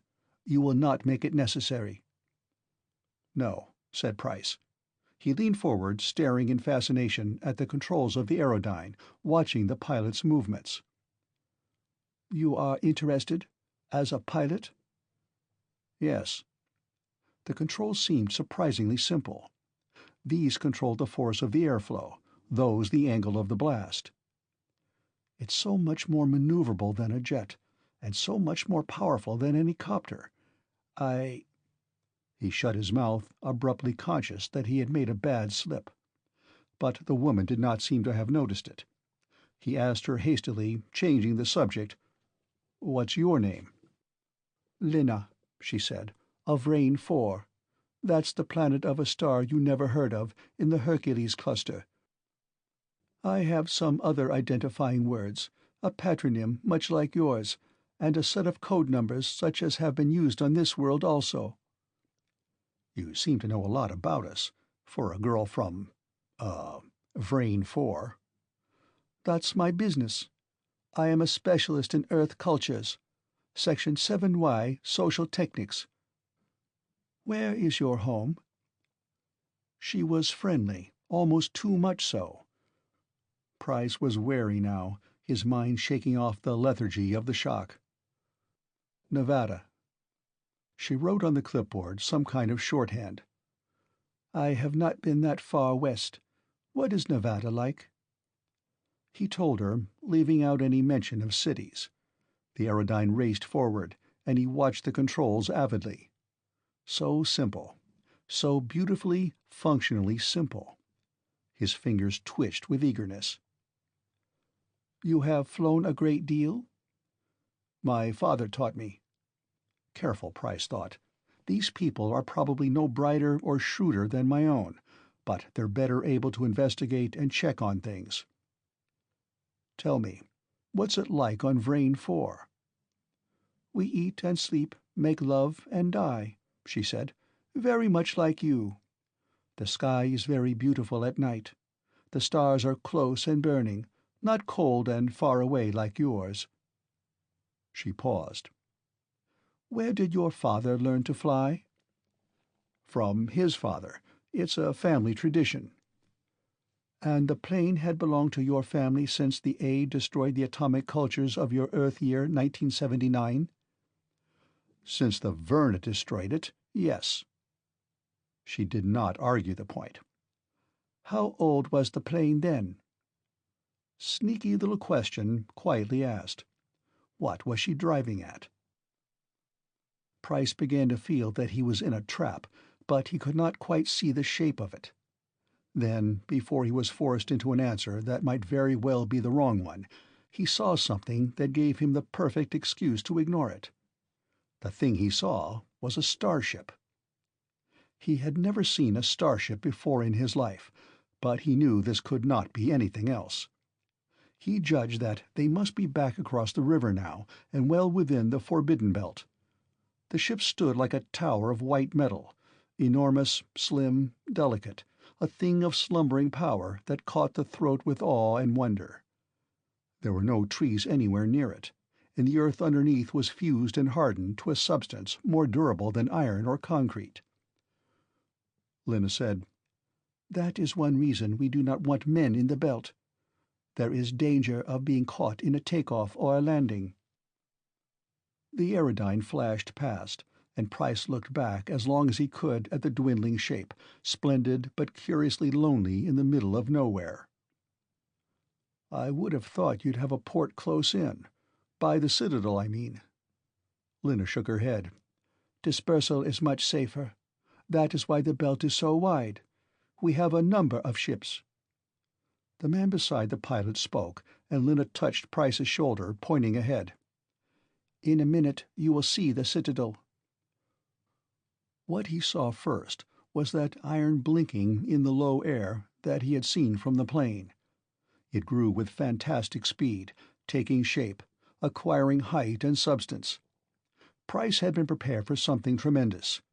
In spite of that, he was wide-eyed and astonished as any tribesman. The Citadel rose from a level barren, swept clear of every living thing. It was round, a vast flat-topped tower stunning in its stark hugeness. It did not fit on Earth at all. This monstrous, man-made metal mountain belonged to another world. Around it, as far as he could see, were launching pads for a species of missile that looked more deadly than any of the ICBMs they had been dreaming up in his own day. Atop the Citadel, on the vast plain of metal that was its roof, there were installations that looked like radar, and others he could only guess at. Something in the radio telescope line, perhaps, with elaborate grids. Set around the perimeter of the roof and looking ominously out across the belt were hooded emplacements that made Price think of Aaron's warning. "We will make the belt a blasted barren, where not even a beetle can survive." "You see how helpless. Lena said, quietly echoing his own thoughts. Men with knives and little guns, they would be throwing their lives away. The old anger came back to Price, and he said sullenly, "The Siegfried line was supposed to be impregnable too." But he knew she was right, and he looked down with a sinking heart as the Aerodyne swept in for a landing on the roof. How could Earthmen ever hope to throw this mighty power from their backs? He stepped down to the iron deck, still a little slow and shaky when he moved. Other Aerodynes were dropping down one by one. He looked around for Sawyer and Burr and Twist, but he did not see them. Verna guards fell in on either side, and Lena said, "I think your friends have already landed and are with Aaron below. Come on." The invitation was pure rhetoric. He had no choice. The guard took him toward a circle painted bright red for the guidance of pilots, and about 8 feet across. He asked, "Is Aaron the big boss?" "The supreme commander of this base. You see how important you are to us, you and your plane?" They stood on the red circle, and it dropped with them smoothly down a gleaming metal shaft. It did not drop too far. They stepped from it into a corridor, brightly lighted by tubes sunk into the low ceiling. There were many doors on either side, and Verna in uniforms of various colors passed back and forth. The office of the Supreme Commander was as austere and functional as everything else Price had seen. Narrow windows with flush shutters of steel looked out across the sunlit belt. One wall was a maze of screens and dials, communicator devices, and another had rows of tube mouths with vari-colored tabs. Aaron stood facing Sawyer, with Burr and Twist behind their chief. There were several guards. As Price came in with Lena, Sawyer was saying, "I told you I wouldn't give the man up, nor the plane. As for the meeting, your paid traitor can tell you all about it. And now you can go ahead and kill me." Aaron said impatiently, "It isn't your life I want from you, but only a little cooperation." He looked up at Price, his eyes narrowing. "This is the man?" Lena spoke to him in the Verna tongue. A look of surprise showed for an instant on Aaron's face. He questioned Lena. Sawyer, meantime, said to Price, "We thought they'd killed you." Price shook his head. He was worried about what Lena was saying to the commander. Once more he had the feeling of a trap he could not see. Aaron nodded curtly and gave some order to Price's guards. Lena said in English, "You are to come with me." Price said, "I'd rather stay with my friends." "Perhaps later." There was no use arguing. Price went where he was told. On another and much lower level, which might have been underground for all he knew, he was ushered into a small, neat, impersonal cubicle with no window, and with a lock on the outside of the door. Obviously, a cell. Lena said, "I would like your shirt, please." He stared at her. "What?" "Give me your shirt." Again, there was no use arguing with her. He took it off and handed it to her. "Food and drink will be provided," she said. "You will be quite comfortable." She went away with the guards. Securely locked in the cubicle, Price sat and brooded. Food and water came, packaged, through a slot device in the wall. He ate and drank, and brooded again.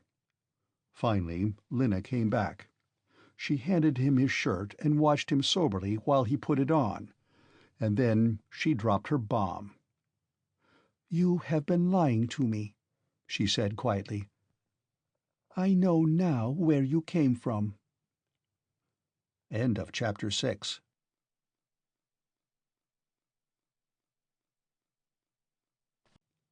Chapter 7. Price stood stone still, meeting her gaze. But his thoughts were racing like startled deer. How could even the super-scientific Verna have guessed his incredible origin? It was a freak, a fluke that wouldn't happen once in a million years. Lena was saying, "Take your plane. Obsolete in model as it was, it would require extensive machine shops to fabricate it. And your clothing. Your shirt is of synthetic fabric, and so is the dye. It was woven on machines, and these are new, not relics preserved for a century." Price managed to keep his voice level as he said, "So—" "So," Lena said, "there is somewhere a hidden community big enough to keep the old technologies of your people alive. A community we've known nothing about." She regarded him in stern triumph, as though she had gained a victory. Price sat down on the narrow bed. He had an hysterical desire to laugh, but he did not do that. Instead, he turned his head away from Lena as though to hide his dismay, but actually he was trembling with a sudden realization. She had just given him his chance, if he kept his head and played it right. In her wholly mistaken, if quite natural, deduction of his origin, she had given him a chance for escape. She misread his silence. "Further lies will not do you any good." Astonishingly, there was pity in her voice. "I see now what you intended. You wish to share your community's knowledge with other tribes, to give them new weapons in their fight against us. And now you hope to still keep your secret, so someone else may succeed where you failed. Believe me, Price, I understand." "Do you?" he said savagely. "Yes," she said, her voice hardening. "And I understand better than you what would have happened to your army if they had attacked, armed with pitiful little planes like yours, and only slightly more powerful rifles." She spoke swiftly to the guard outside, and then snapped at Price. "Come, I want to show you something." She led Price out between the green-clad guards.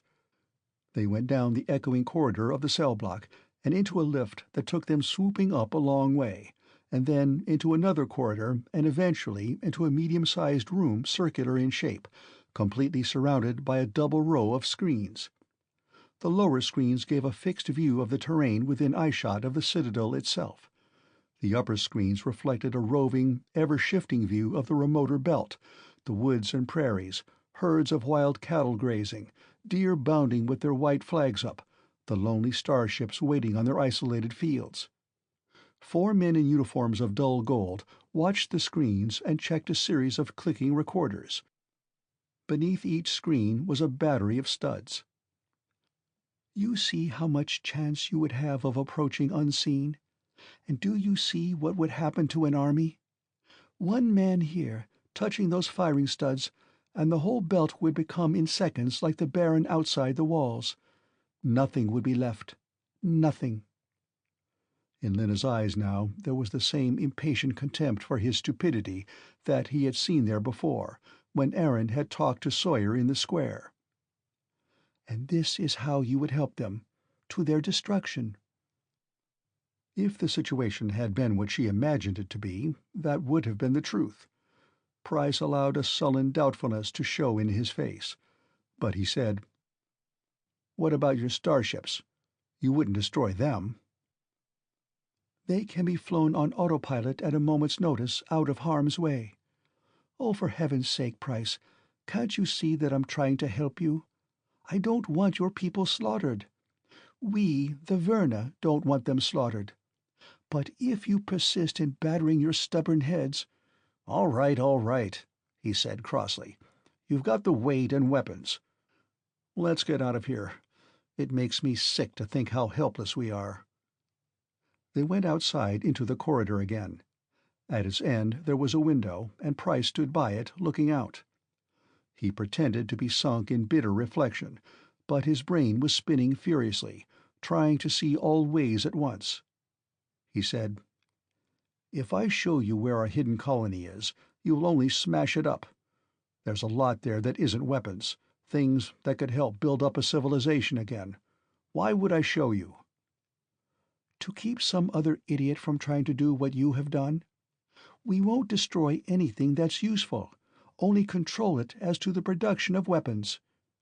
She sighed and added, "I hate to put it this way, Price, but if you don't show me willingly, it will have to be another way, and I don't want that." There was a real ring of sincerity in her voice. Price grumbled around a bit, permitting himself to be beaten. "All right," he said at last. "I guess there's nothing for it. I'll show you." "Good. I'll arrange for a flyer." Her voice was drowned out by a sudden hooting of sirens all through the Citadel. For a moment no one moved. Lena's face became drained of all color. The guards stiffened, staring in a kind of wonder. The steel shutter of the window clanged to with a ringing snap, and Price could feel in that vast building a stirring and buzzing as of a menaced hive. "What is it?" he asked, his feeling of triumph beginning to slip away almost before he had had time to enjoy it. Lena's voice was quite steady when she answered. "Possibly nothing. You must return to your cell now. We'll discuss the trip later." The siren stopped. The guards hustled Price along urgently now, as though they had more important things to attend to. The Verna were shifting rapidly from places to other places, but all in good order. Only their faces were tense, and they did not talk except to pass an order or ask for one. It was obvious that there was an alarm, that the Citadel was taking up battle stations, and that everyone was, if not afraid, at least severely uneasy. Price began to be uneasy too. Nevertheless, he noted the symbol that identified the door, and studied the life controls as he was dropped down to the prison level again. In perfect silence they stepped from the lift and started down the corridor toward Price's cell. Then the siren screeched again, but on a different note. Lena gave a little sigh. Without thinking about it, he put his arm around her. "All clear?" "Yes. What a relief. I'm technically a soldier, but I'm afraid a technicality is all it is. Shh! Listen." A clear metallic voice had begun to speak over some communicator system that apparently reached every corner of the Citadel. Lena drew away from him without seeming to notice his familiarity, listening intently. The guards listened too, and so did 3 or 4 other Verna visible in the corridor. Price could understand nothing except that the word A occurred several times. The Verna's favorite bogeyman. He wondered if the Verna powers that were used it to hoodwink their own people too. It would explain Lena's sincerity, Aaron's honest annoyance, if they themselves believed in a menace called the A. The window at the end of the corridor had reappeared as the safety shutter slid back. Through it, tantalizingly small and far away, Price watched the landing of a starship, and it was disappointingly remote and unreal as a scene done with models for an old film. Until he felt the mighty fabric of the Citadel, man-made mountain of steel and iron, quiver underneath him with the shock-wave of that landing. Then he knew. The voice stopped speaking. There was a moment of dead quiet, as though what the voice had said was more momentous than the alarm. Lena's face was pale again, and the guards looked both excited and apprehensive. One of them spoke to Lena, and she shook her head, apparently giving him a reassuring answer. Price said irritably, "Can you tell me what's going on?" "There was a skirmish," she said, "out there. That's what the alarm was, to tell us there was fighting going on, but of course it was already over. There was only one A ship, a scout." "Oh," said Price, and almost smiled. Scramble them once in a while, keep them on their toes, remind them of the menace. It was a simple technique. Earthmen had evolved it quite early. People were talking now. He could hear their voices echoing down the metal halls, excited, fearful. Several went to the window to crane their necks at the distant starship. And then the metallic voice began to speak again, very crisp and clipped. "Maximum security," Lena said. "All corridors cleared, all doors and safety bulkheads locked, all off-duty personnel in quarters. Go in, Price." She pointed to his cell door. "I have to hurry." The corridor was clearing like magic. Price hung obstinately in the doorway. What now? "They captured the scout. They're bringing in 2 of the A, alive." One of the guards shoved him in, and the door slammed shut on its magnetic lock. Price lay down on the bunk. So they had captured a scout, and they were bringing in 2A alive, and everybody in the Citadel was ordered behind locked doors. Handy. Very. He was beginning to feel less hostility toward at least some of the Verna. They were not so hard-headed and skeptical as the Earthmen. They believed, and the belief was keeping them here to man an outpost fort when they would doubtless much rather return home. He found himself unaccountably pleased that he had an excuse to stop hating Lena. He thought about the plan he had in mind until he went to sleep. It was difficult, in that windowless and practically soundproof place, to judge the passage of time. To Price it seemed like centuries. He slept and woke and ate and paced around, and fretted between hope and a despairing certainty that Lena had forgotten all about him. He slept again, and was awakened from that sleep by the deep shuddering of the Citadel as a starship either landed or took off. He lay drowsily wondering what it was like to fly one of those mighty craft, traitorously wishing he was a Verna so he might have a chance to find out, and dreaming of space and stars and foreign worlds. The Citadel shook again, and yet again, and Price came wide awake. He counted 21, and there was no way of knowing how many landings or takeoffs had occurred before he woke, or too far out in the belt to be noticed here. Certainly some large movement was under way. He took to pacing again, in a sweat of worry over what this meant, not to the Verna, but to him. After what seemed an eternity, the door opened, and Lena stood there, looking pale and grave. There were no guards with her. She was alone. "The flyer is waiting, Price," she said. "Let's go." He joined her, and now he saw that the aspect of the corridor had changed. A sliding bulkhead had closed off part of it behind a wall of iron. "What's that for?" he asked. "Our prisoners," said Lena, as though the words stuck to her tongue. "Come on." She seemed in a great hurry to get away from that bulkhead. Price said, "What's the matter? Aren't they human or something?" She gave him a look. "You still think it's all a great joke?" "I didn't say that." "You mean it, though. You still believe the A are something we made up to shift the blame from ourselves. Probably you believe we are staging this whole matter to impress you and your chief, so that you will go back and assure your tribesmen it is all true."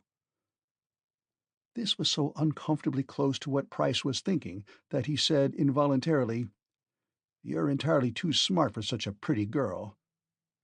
"Sometimes I think," she said between her teeth, "that there is no hope for you people, no hope at all." Price nodded toward the bulkhead. "The solution is simple enough, isn't it? Let me see them. Then I'll have to believe you." "Simple enough," said Lena, echoing his words. "Do you think you could stand against them? We have fought them for generations. We have knowledge and experience, and even for us, with all our safeguards, it is difficult. Only a few, like Aaron, would attempt it, and I saw him this morning. He looks like a ghost." "And that's why you've never let any Earthmen see an A, because they're too dangerous." "No, it's more simple than that. We have had none to show. These are the first A we have captured for a century, at least in this sector of the galaxy. I have never seen one either, and I don't want to."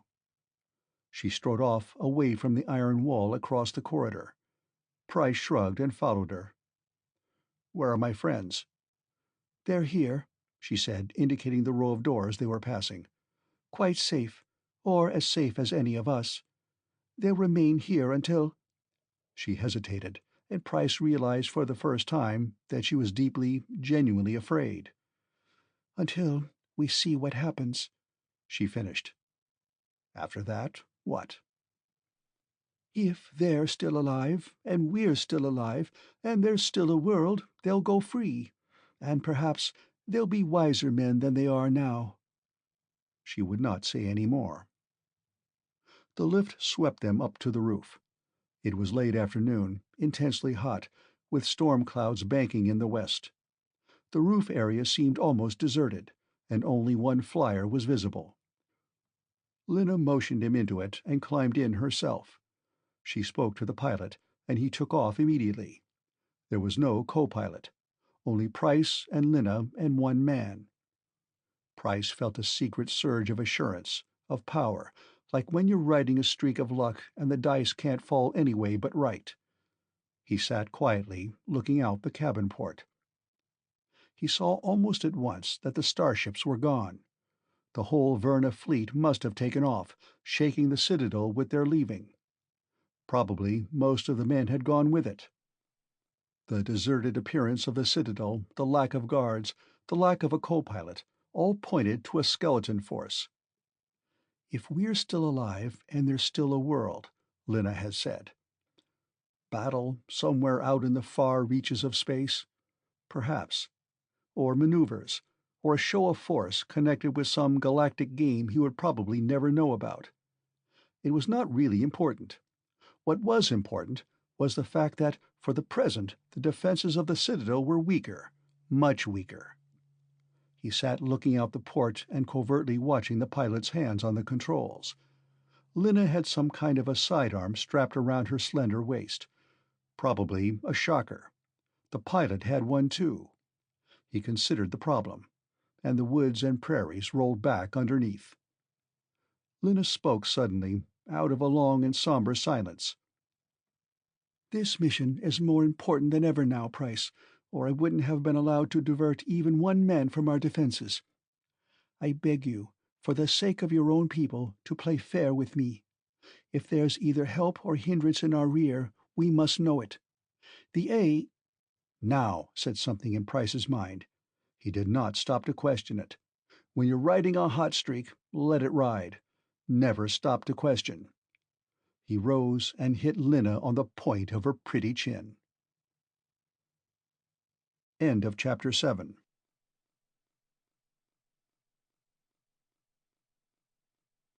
Chapter 8. She dropped in her seat without a sound. Price clawed for the weapon she had at her waist, but the abrupt cessation of her voice had alarmed the pilot. He turned around and then shouted something imperative in Verna, his hand going swiftly to his own belt. Price beat him by a fractional second. His hand pressed the trigger, and the unfamiliar weapon crackled in his hand, and the pilot fell over, letting his own shocker go skittering to the deck. The Aerodyne had not swerved from its steady westward flight. He had been sure from what he had seen of its automatic stability that it wouldn't. Price straightened up, breathing heavily with excitement. So far, so good. He tied Lina's hands and feet securely with her own belt and his handkerchief, and then attended to the pilot. Lina was already beginning to stir, and he propped her up as comfortably as possible, smoothing her hair back from her forehead. He smiled suddenly and said, "I'm sorry, I really am. If there had been any other way, I wouldn't have done it." He kissed her on the mouth, rather swiftly because he did not have much time, but with a full measure of feeling even so. She sighed, and he thought her lips answered his, but he doubted if that would be so when she came to. He slipped into the pilot's chair and studied the controls, erasing every other thought from his mind as he remembered what he had learned from watching. The Aerodyne was humming straight and steadily on. He had plenty of altitude.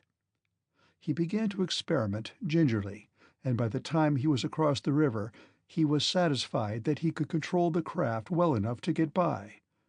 It was considerably simpler than learning to drive a car in the old days, and he had a lifetime of flying behind him to give him air sense. The craft itself was a thing of beauty, topping anything he had ever flown. He angled southward and westward, away from the river, traveling like a bullet. Lina spoke from behind him. Her voice was very cold and very hard, the voice of a stranger. "Aaron told me I should have you bound. I left you free on my own responsibility." Price felt bad about that, and he said so. "Try to look at it from my side, Lina.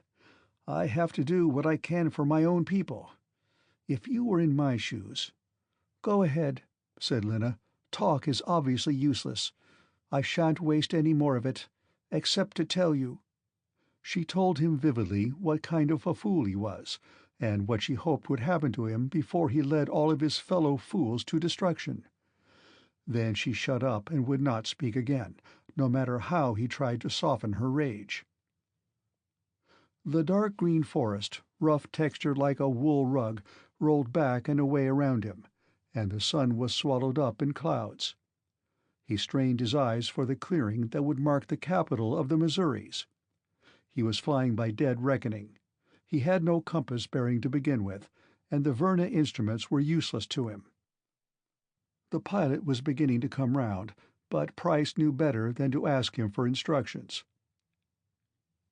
It was a red light of fires burning on the edge of night that guided him down at last toward the timber-built capital. And now at last Lena spoke, because the pilot, looking out, began to yell frantically in Verna. She translated. "He says, do not cut the downblast so sharply, or you will crash. That lever, there under your left hand, ease it back." Price eased it. He settled down to a rough and ragged landing, just about where the Verna craft had settled before, when he had been Sawyer's prisoner. Men came out of the houses and along the streets, to stand as they had stood then, to greet their hated overlords with silence and contempt. Price jumped out of the craft and approached the fires. There was a startled cry, and then his name echoed back and forth, and the men closed around him. They were inclined to be hostile, demanding to know where Sawyer was, and what had happened, and how he came to be piloting a Verna flyer. Price shouted for quiet. "Sawyer's alive. He's a prisoner in the Citadel. So are Burr and Twist. You want to rescue them?" That startled him. "Listen," Price started, and then he saw Oakes pushing toward him with a small, determined-looking group of men. "Stand back," Oakes demanded. "Stand back there. This man is a traitor. He betrayed the Council. He betrayed Sawyer. If you listen to him, he'll betray you." He turned to Price. "You get back to your Verna masters. Tell them we're not going to—" "Oh, shut up," said Price impatiently. "You're not chief here, and you never will be, no matter if you do leave Sawyer to rot in the Citadel." He took the shocker from his belt where he had thrust it. "I stole that flyer from the Verna, and I stole this too. I'll use it on you if I have to." Oakes looked ugly, but he hesitated, and Price said, "Some of you, if you want proof of what I say, go look in the flyer. Go on." Several men detached themselves from the crowd and went off at a trot toward the flyer. Presently they began to whoop and halloo. They came back carrying the pilot and Lena, who looked at Price with the utmost hatred. "It looks like a trick to me," said Oakes. "They could have been bound on purpose." Price said, "Does it look like a trick that every starship of the Citadel fleet took off last night? You must have heard or seen them, even at this distance." "Yes," said a lean farmer. "Streaks of fire in the sky before dawn. I was milking." Others had seen them too, and now a note of excitement crept into their voices. "What's it mean? What's happened there? What are you after?" "The Citadel is stripped," he said, "and I know where the fire control is that commands the belt. With this flyer I can land right on the Citadel without being challenged. I can take some of you with me, and we can knock out those weapons. You can walk right in with no more opposition than brave men ought to be able to handle. You—" "Price," said Lena, in a voice of absolute horror, "you don't know what you're doing. The fleet has gone out to fight the A. Aaron forced some information out of the captives. The A fleet is somewhere outside this solar system, and our fleet's out to intercept it." The terror in her voice increased.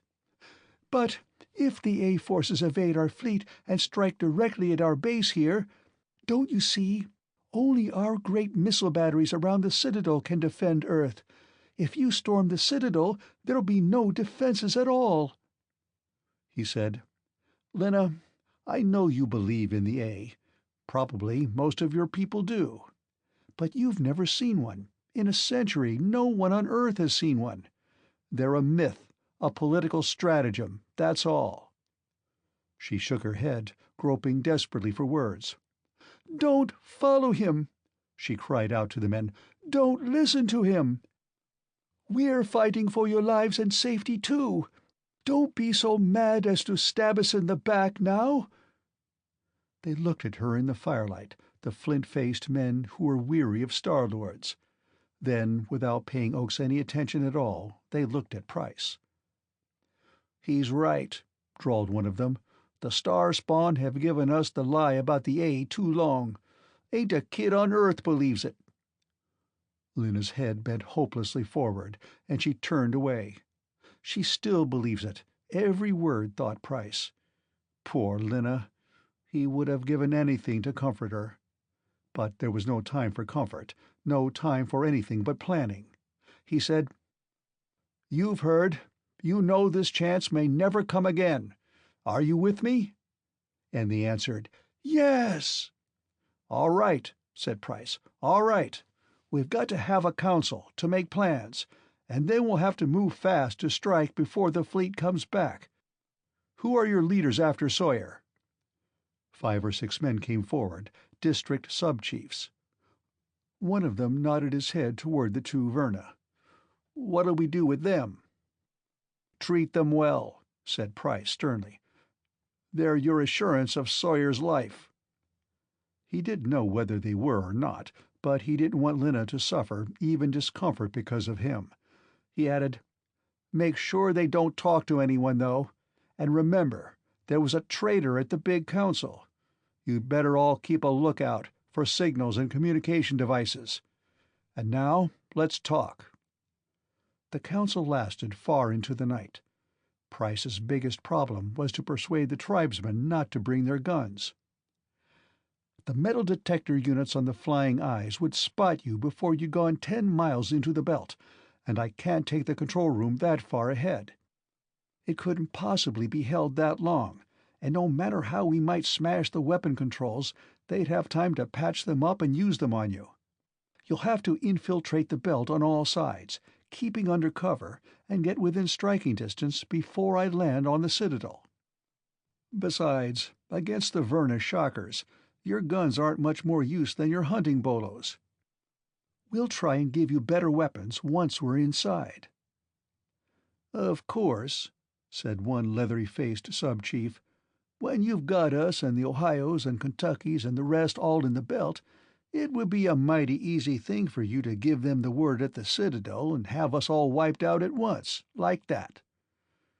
Price said harshly, "It's up to you whether you want to take the gamble or not. If I'm on the level, you can take the Citadel and get the Star-Lords off your back. If I'm not, you're dead. But you won't get a chance like this again. Make up your minds."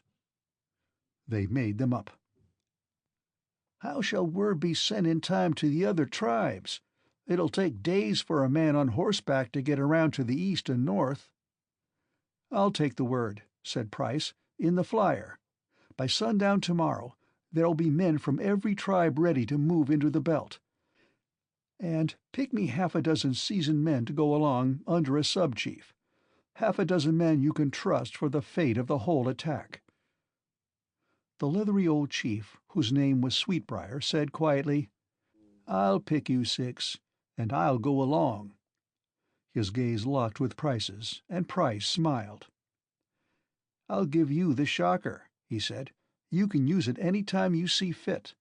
And that should convince the other tribes they can count on me." "Should," said Sweetbriar, nodding. "Now, we'd better reckon up our distance. As I see it, this'll work out something like a big beat, and if we don't all get there together, we might better have stayed home." They settled all the details, the forced marches by night, the meager weight of food each man was to carry. Price managed to get an hour's sleep before he took off in the pre-dawn gloom to rouse the other tribes. When he slept, he dreamed of an iron mountain, impregnable, crowned with destruction, watching incessantly with 1,000 eyes. In the dream, he knew that no mere men could ever take it. End of Chapter 8.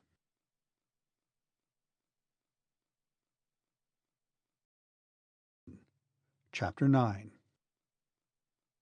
The Aerodyne flew high in the black night, toward the Citadel. Above there were clear stars. Below there were heavy clouds laced with lightning, hiding the earth, hiding the belt, and the lines of men who moved in it among the dark trees in the wind and the rain. One full night had passed, and another was drawing to its close. Before the sun went down again, it would be all over, one way or the other.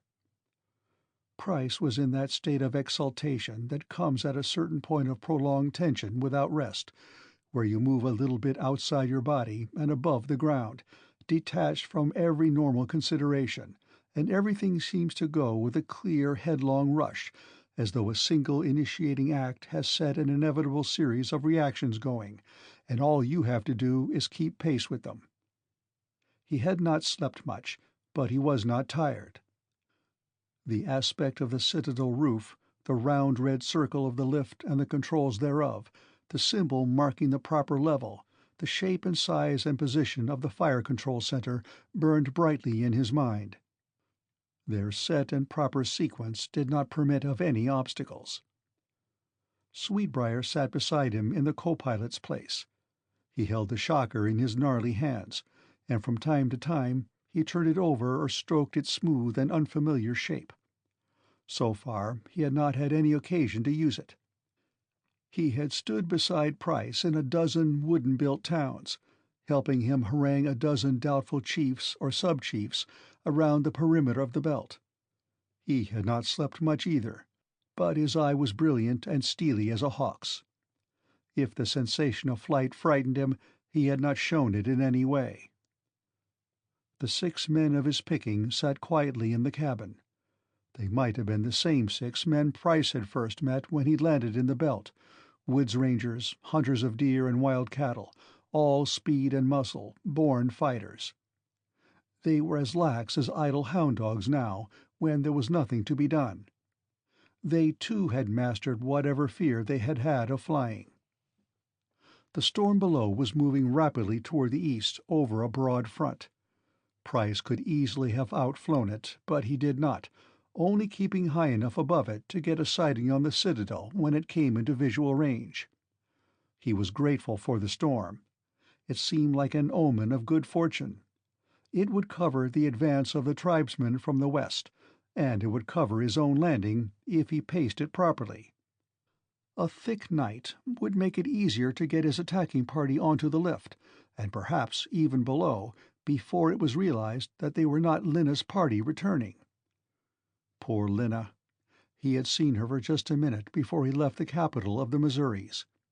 He had wanted to make sure she was safe and comfortable, and he had wanted to try once more to make her understand how he felt. "I'm not your enemy, Lena," he had said. "Believe that. After this is all over—" "If you take the Citadel," she had answered, "it won't matter who is anybody's enemy. You and I will both be victims of the A. If you don't take it, you'll be dead, and so will your crazy army. And how long will they let me live after that? Either way, both of us lose." And she had sounded so quietly despairing that he had almost lost heart. But not quite. Starshine and the lower flurings of lightning showed him a gleam of dark metal far down in the night. He spoke to Sweetbriar and pointed. The old man peered, squinting, and the 6 hunters roused themselves and peered also. "Don't look like much from here," one of them said. Price did not dispute him. Perhaps it was just as well for his army of 7 not to have too clear a look at the fortress they were planning to invade. He hung for a little time in the high, quiet air, watching the storm front roll like a wave. When it had almost reached the distant gleam of metal, he said sharply, "All right, now," and he dropped the Aerodyne whistling down the sky. The wild air currents caught him, boiling ahead of the storm and over it. For one horrible moment he thought he had lost control of the Aerodyne. It pitched and skittered and tossed, throwing him against his seatbelt until his ribs cracked and his flesh felt as though it was cut through. The tribesmen were now frankly and vocally terrified. Then the built-in stabilizers and Prince's own flyer's brain took hold again, and the whirling leaf motion steadied to a rough and racking but controlled descent. He could not see anything now but the solid blackness of the storm clouds, until the lightning flared and lit the rain-swept barren below with a vivid light, brief but enough to guide him. He adjudged carefully, and he let the main wind-drift carry him until the wall of the Citadel showed up huge and startling in the glare of a striking bolt. He hung rocking over the roof until another one showed him the painted circle of the lift. Then he set the aerodyne down hard right beside it. There was no need for any talking. The instructions had all been thoroughly discussed before. Price and the 7 tribesmen were out and across the intervening few feet of roof and onto the lift and going down before the next flare of lightning broke. The men breathed heavily, their throwing ropes in one hand, their knives in the other. Sweetbriar glanced at the shocker. Then he gave it to Price and unhooked the weighted bolo from his own belt, swinging it gently. There had been no alarm. Price watched the symbols gliding past on the guide strip. When the right one showed, he pushed the proper stud and waited. The lift stopped. The automatic door slid back. They moved fast out into the corridor. Only one man was in sight, going somewhere with a sheaf of papers in his hand. He stopped, and his eyes widened and his mouth opened. Price fired the shocker. The man fell down, and the papers scattered all over the floor. Price began to run. His own shoes made a quick, sharp padding on the plastic surface. The moccasins of the hunters made no sound at all. He counted the doors, and then turned for a last glance at Sweetbriar and the men. Their eyes were very bright, and the edges of their teeth showed. Sweetbriar nodded. Price flung open the door. And it was easy, easier than he had dreamed. The 4 technicians in their uniforms of dull gold turned and stood startled and staring for as long as a man might catch his breath, and that was time enough. Bolos wrapped around 3 of them like flying snakes and brought them down, and the 4th fell under the shock beam. "Shut the door," said Price, and one of the hunters shut it. Price knocked out the other 3 with the shocker, and the hunters bound them. There was a rack of sidearms in one wall, with several shockers in it. Price handed them out and then turned his attention to the batteries of firing studs. The hunters stood staring at the moving pictures of the stormy belt reflected in the scanner screens, until Sweetbriar sent them to guard the door. There were service hatches below the waist-high control panels. Price got one open and studied the wiring, panting more with excitement than exertion. It was only a few minutes until the prearranged time of attack. But he must not trip the firing relays accidentally in trying to deactivate them. He was afraid to start pulling wires indiscriminately. But where the individual leads ran back to join the primary cable, they passed through a series of switches. It seemed logical to Price that these were safety cut-offs to be used during maintenance, and that they would cut off the nameless destructive engines on the roof. He had nothing better to go on, and time had almost run out. He opened one of the switches and glanced swiftly at the screens. Nothing happened. He flipped open the others fast and ripped the wires loose from the board. Then, with a metal chair, he smashed the studs. As he finished, Sweetbriar shouted suddenly, "There they come, and right on time!" Price, sweating, looked up. Sweetbriar and the hunters were eagerly gazing at the screens. They showed the storm-swept belt, and they showed small dark figures in it, hundreds of them, thousands, tribesmen running toward the Citadel. An alarm bell rang somewhere in the Citadel. Instantly other bells echoed it, a distant confusion of alarms. "Out of here fast," Price cried. "This is the first place the Verna will be coming. If we can get down through, we can help the others." They ran back out of the room, back down the corridor past the unconscious man who still lay on the floor. Whatever happened now, the tribesmen pouring across the belt were safe from the weapons on the roof. Without warning, the lift door opened right in front of them, and 5 green-clad Verna came spilling out of it. There was no chance to use shockers or bolos either. They were so close to each other that it was hands and fists. They struggled, gripping and striking at each other, their feet slipping on the smooth floor, with the clamor of bells in the background. A new note was added to that clamor, a dim sound of yelling voices, many of them surging up from the lower part of the Citadel. "The tribes are in!" shouted Sweetbriar. "By God, He was knocked back by a flailing green arm. His Verna antagonist scrabbled to get his shocker out of his belt. Price desperately kicked out at his own personal foe and banged him back against the metal wall. He saw the silver head bang the wall, and the man sagged at the knees. Price rushed and knocked up the shocker now leveled at Sweetbriar. The hunters yelped, their eyes blazing. It was their kind of a fight. They liked it. After a sullen lifetime, they were using their fists on the Star Lords, and they liked that. The surge of sound from levels underneath told of a far bigger melee down there, spreading through the Citadel. And then that sound, and the small personal noises of their own staggering fight, were cut across by a brutal authoritative new sound. A hooting, loud and commanding, getting louder by the second, braying like the voice of doom through the vast iron pile.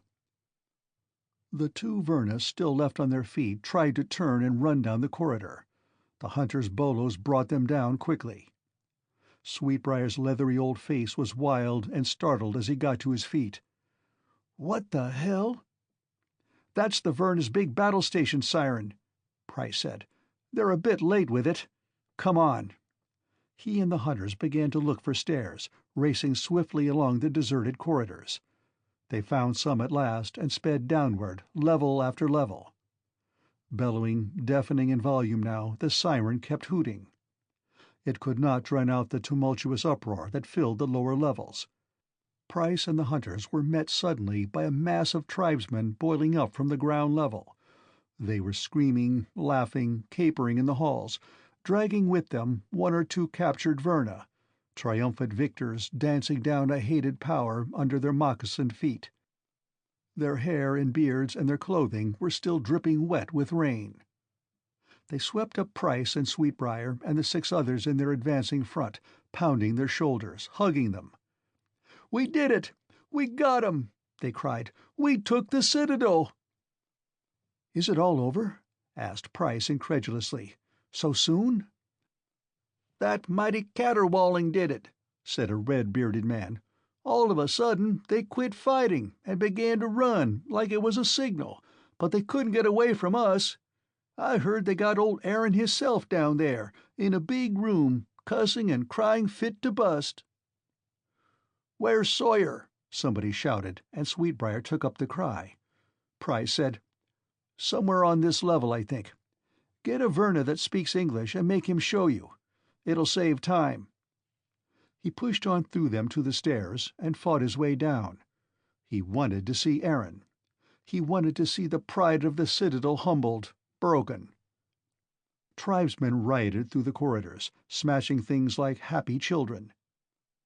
They directed him to a vast sunken room that Price knew must be the very heart and soul of the Citadel, its reason for being. It was an overpowering place of screens and towering panels and complex equipment. But these screens looked far beyond Earth, showing starry spaces, burning suns, and unimaginable dark abysses. From here the Verna had watched the whole sector of outer space, and these complex controls must be the triggers of the mighty missile batteries outside the Citadel, the weapons that could strike fast and far into the void. Here there was a guard to keep out the roisterers. The soberer of the tribesmen had a sensible concern for the possible results of tampering with these incomprehensible but obviously mighty powers. They were afraid the whole Citadel might blow up with them in it. A few technicians were still being hustled out as Price entered. A number of the chiefs were in here, and Aaron was with them, but he was neither cursing nor crying. He was standing between 2 muscular tribesmen, facing the chiefs, and his face held such an agony of despair and terror that Price was shaken by it. "What must I do," he was saying, "to make you understand? That warning came from our fleet." The A have invaded it in the Centaurus Gulf and are sweeping in towards Earth. If we don't defend the Citadel—" He broke off as he saw Price come up. Then he said bitterly, "I congratulate you. Few men can say that practically single-handed they destroyed a world." One of the chiefs asked Price, "Is Sawyer with you?" Price shook his head. "They have gone to free him now. He'll be here in a few minutes." "Oh, my God," said Aaron softly. "Don't let them free the A. Even two of them at large here. We'd have no hope at all, with their fleet coming." He looked at Price, and Price's confident scorn drained slowly out of him, leaving a nasty void. Nobody, Verna or not, could counterfeit what he saw in Aaron's eyes. "Do you wish me to go on my knees and beg?" whispered Aaron. "I'll do it. Only go up and stop them from opening that bulkhead." And Price knew suddenly that he must do that. He turned and ran back along the hall and up the stairs, pushing and kicking his way past the knots of tribesmen who wanted to congratulate him for what he had done, and all the way there was a chill, unpleasant thing riding his back, and its first name was doubt, and its second fear. Was it possible, just barely possible, that the Verna had been telling the truth all the time? Uproar on the prison level guided him through a maze of corridors, to an obligado of breaking doors. He turned a corner. Burr and Twist and Sawyer were free. They formed part of the forefront of a group that was swarming down the hall, systematically breaking down the cell doors. Two Verna guards lay prone, and a third man, probably the English-speaking guide, was trying to crawl away unnoticed, his face ashen with fear. The bulkhead was open. A man's voice neighed suddenly in terror. Then another, and the tribesmen were rolled back upon themselves as by the blow of a great hand, as the fore-edge of the group turned and burst its way to the rear. There was a moment of wild panic. Price stood flat against the wall and watched brave men run by him sobbing. And then a wave of force, so cold and alien that it revolted the last small atom of his human self, hit his mind like the backblast of a bomb. Two dark forms stood in the corridor. They were taller than men. At first, Price thought they were shrouded in black like old monks, with cowls over their heads.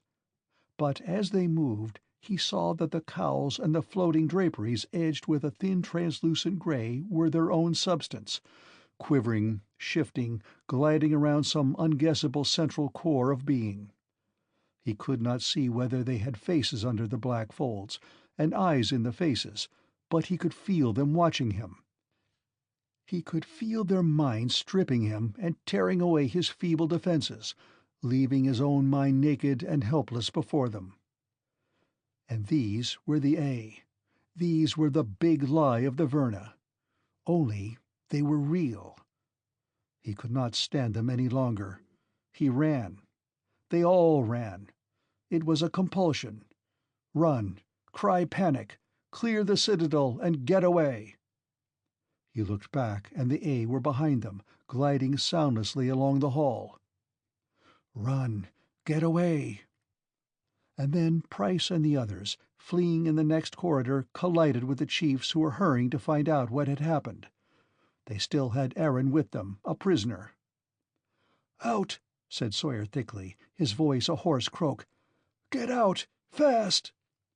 Aaron's voice cracked like a silver whiplash. "Yes, run, because they're making you, because their minds are too much for you.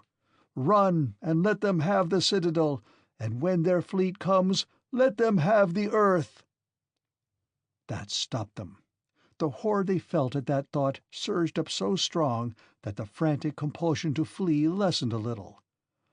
But behind them, somewhere back in the corridors, they would be following. Aaron raged and mocked them.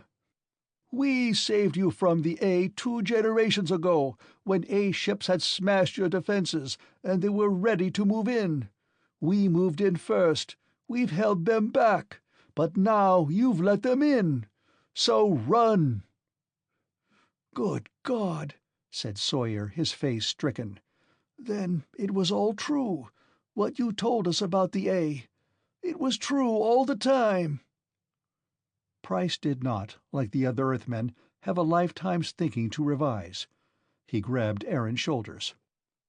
"Can we face them?" he cried. "Can we kill them?" "They can be killed," Aaron said. "Their minds can hold many, but not an unlimited number. If we all rush them, many of us, there is a chance." Price yelled down the corridors. "What are you running from? There's only 2 of them. We're going back. We're going to pull them down." The tribesmen, their first horror a little abated, by sheer reaction from shame of their own terror, exploded into sudden rage. "There's only 2 of them! Come on!" And then, of a sudden, they were all of them running back down the corridors, jostling, crowding, screaming. Price with Aaron beside him, with old Sweetbriar ahead, with Sawyer shouting in hoarse anger.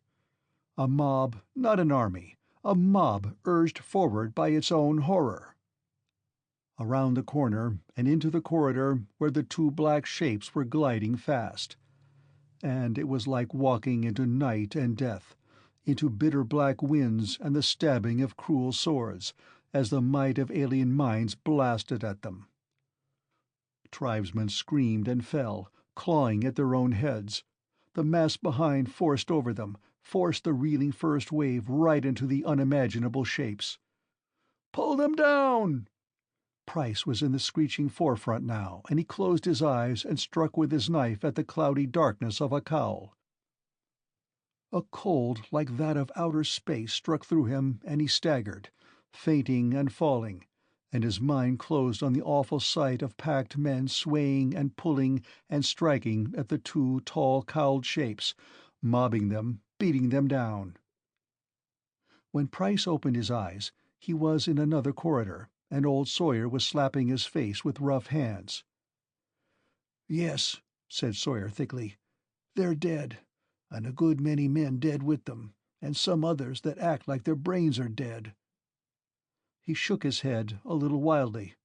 "To think it was true all the time!" "Whoom!" came a deep sound from outside the Citadel, and then more of them in quick succession. "Whoom! Whoom! Whoom!" "Aaron," said Price, getting weakly to his feet. "He's down in that room with his men," said Sawyer, "and they're turning loose on that A fleet out in space." And now the great missiles from the launchers outside the Citadel were going out so fast that the sounds of them could not be counted. Price said, "Then you let him?" "Let him?" repeated Sawyer. "We asked him. Do you think we want a whole fleet of them reaching Earth?" By the time Price and Sawyer got down to the missile control room, the deadly messengers were all on their way. Aaron and his men watched the screens, and would not turn from them.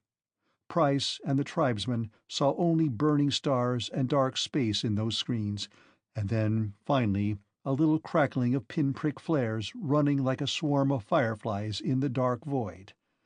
Then nothing. Aaron turned. Sawyer said painfully, "Did they—" "Yes," said Aaron.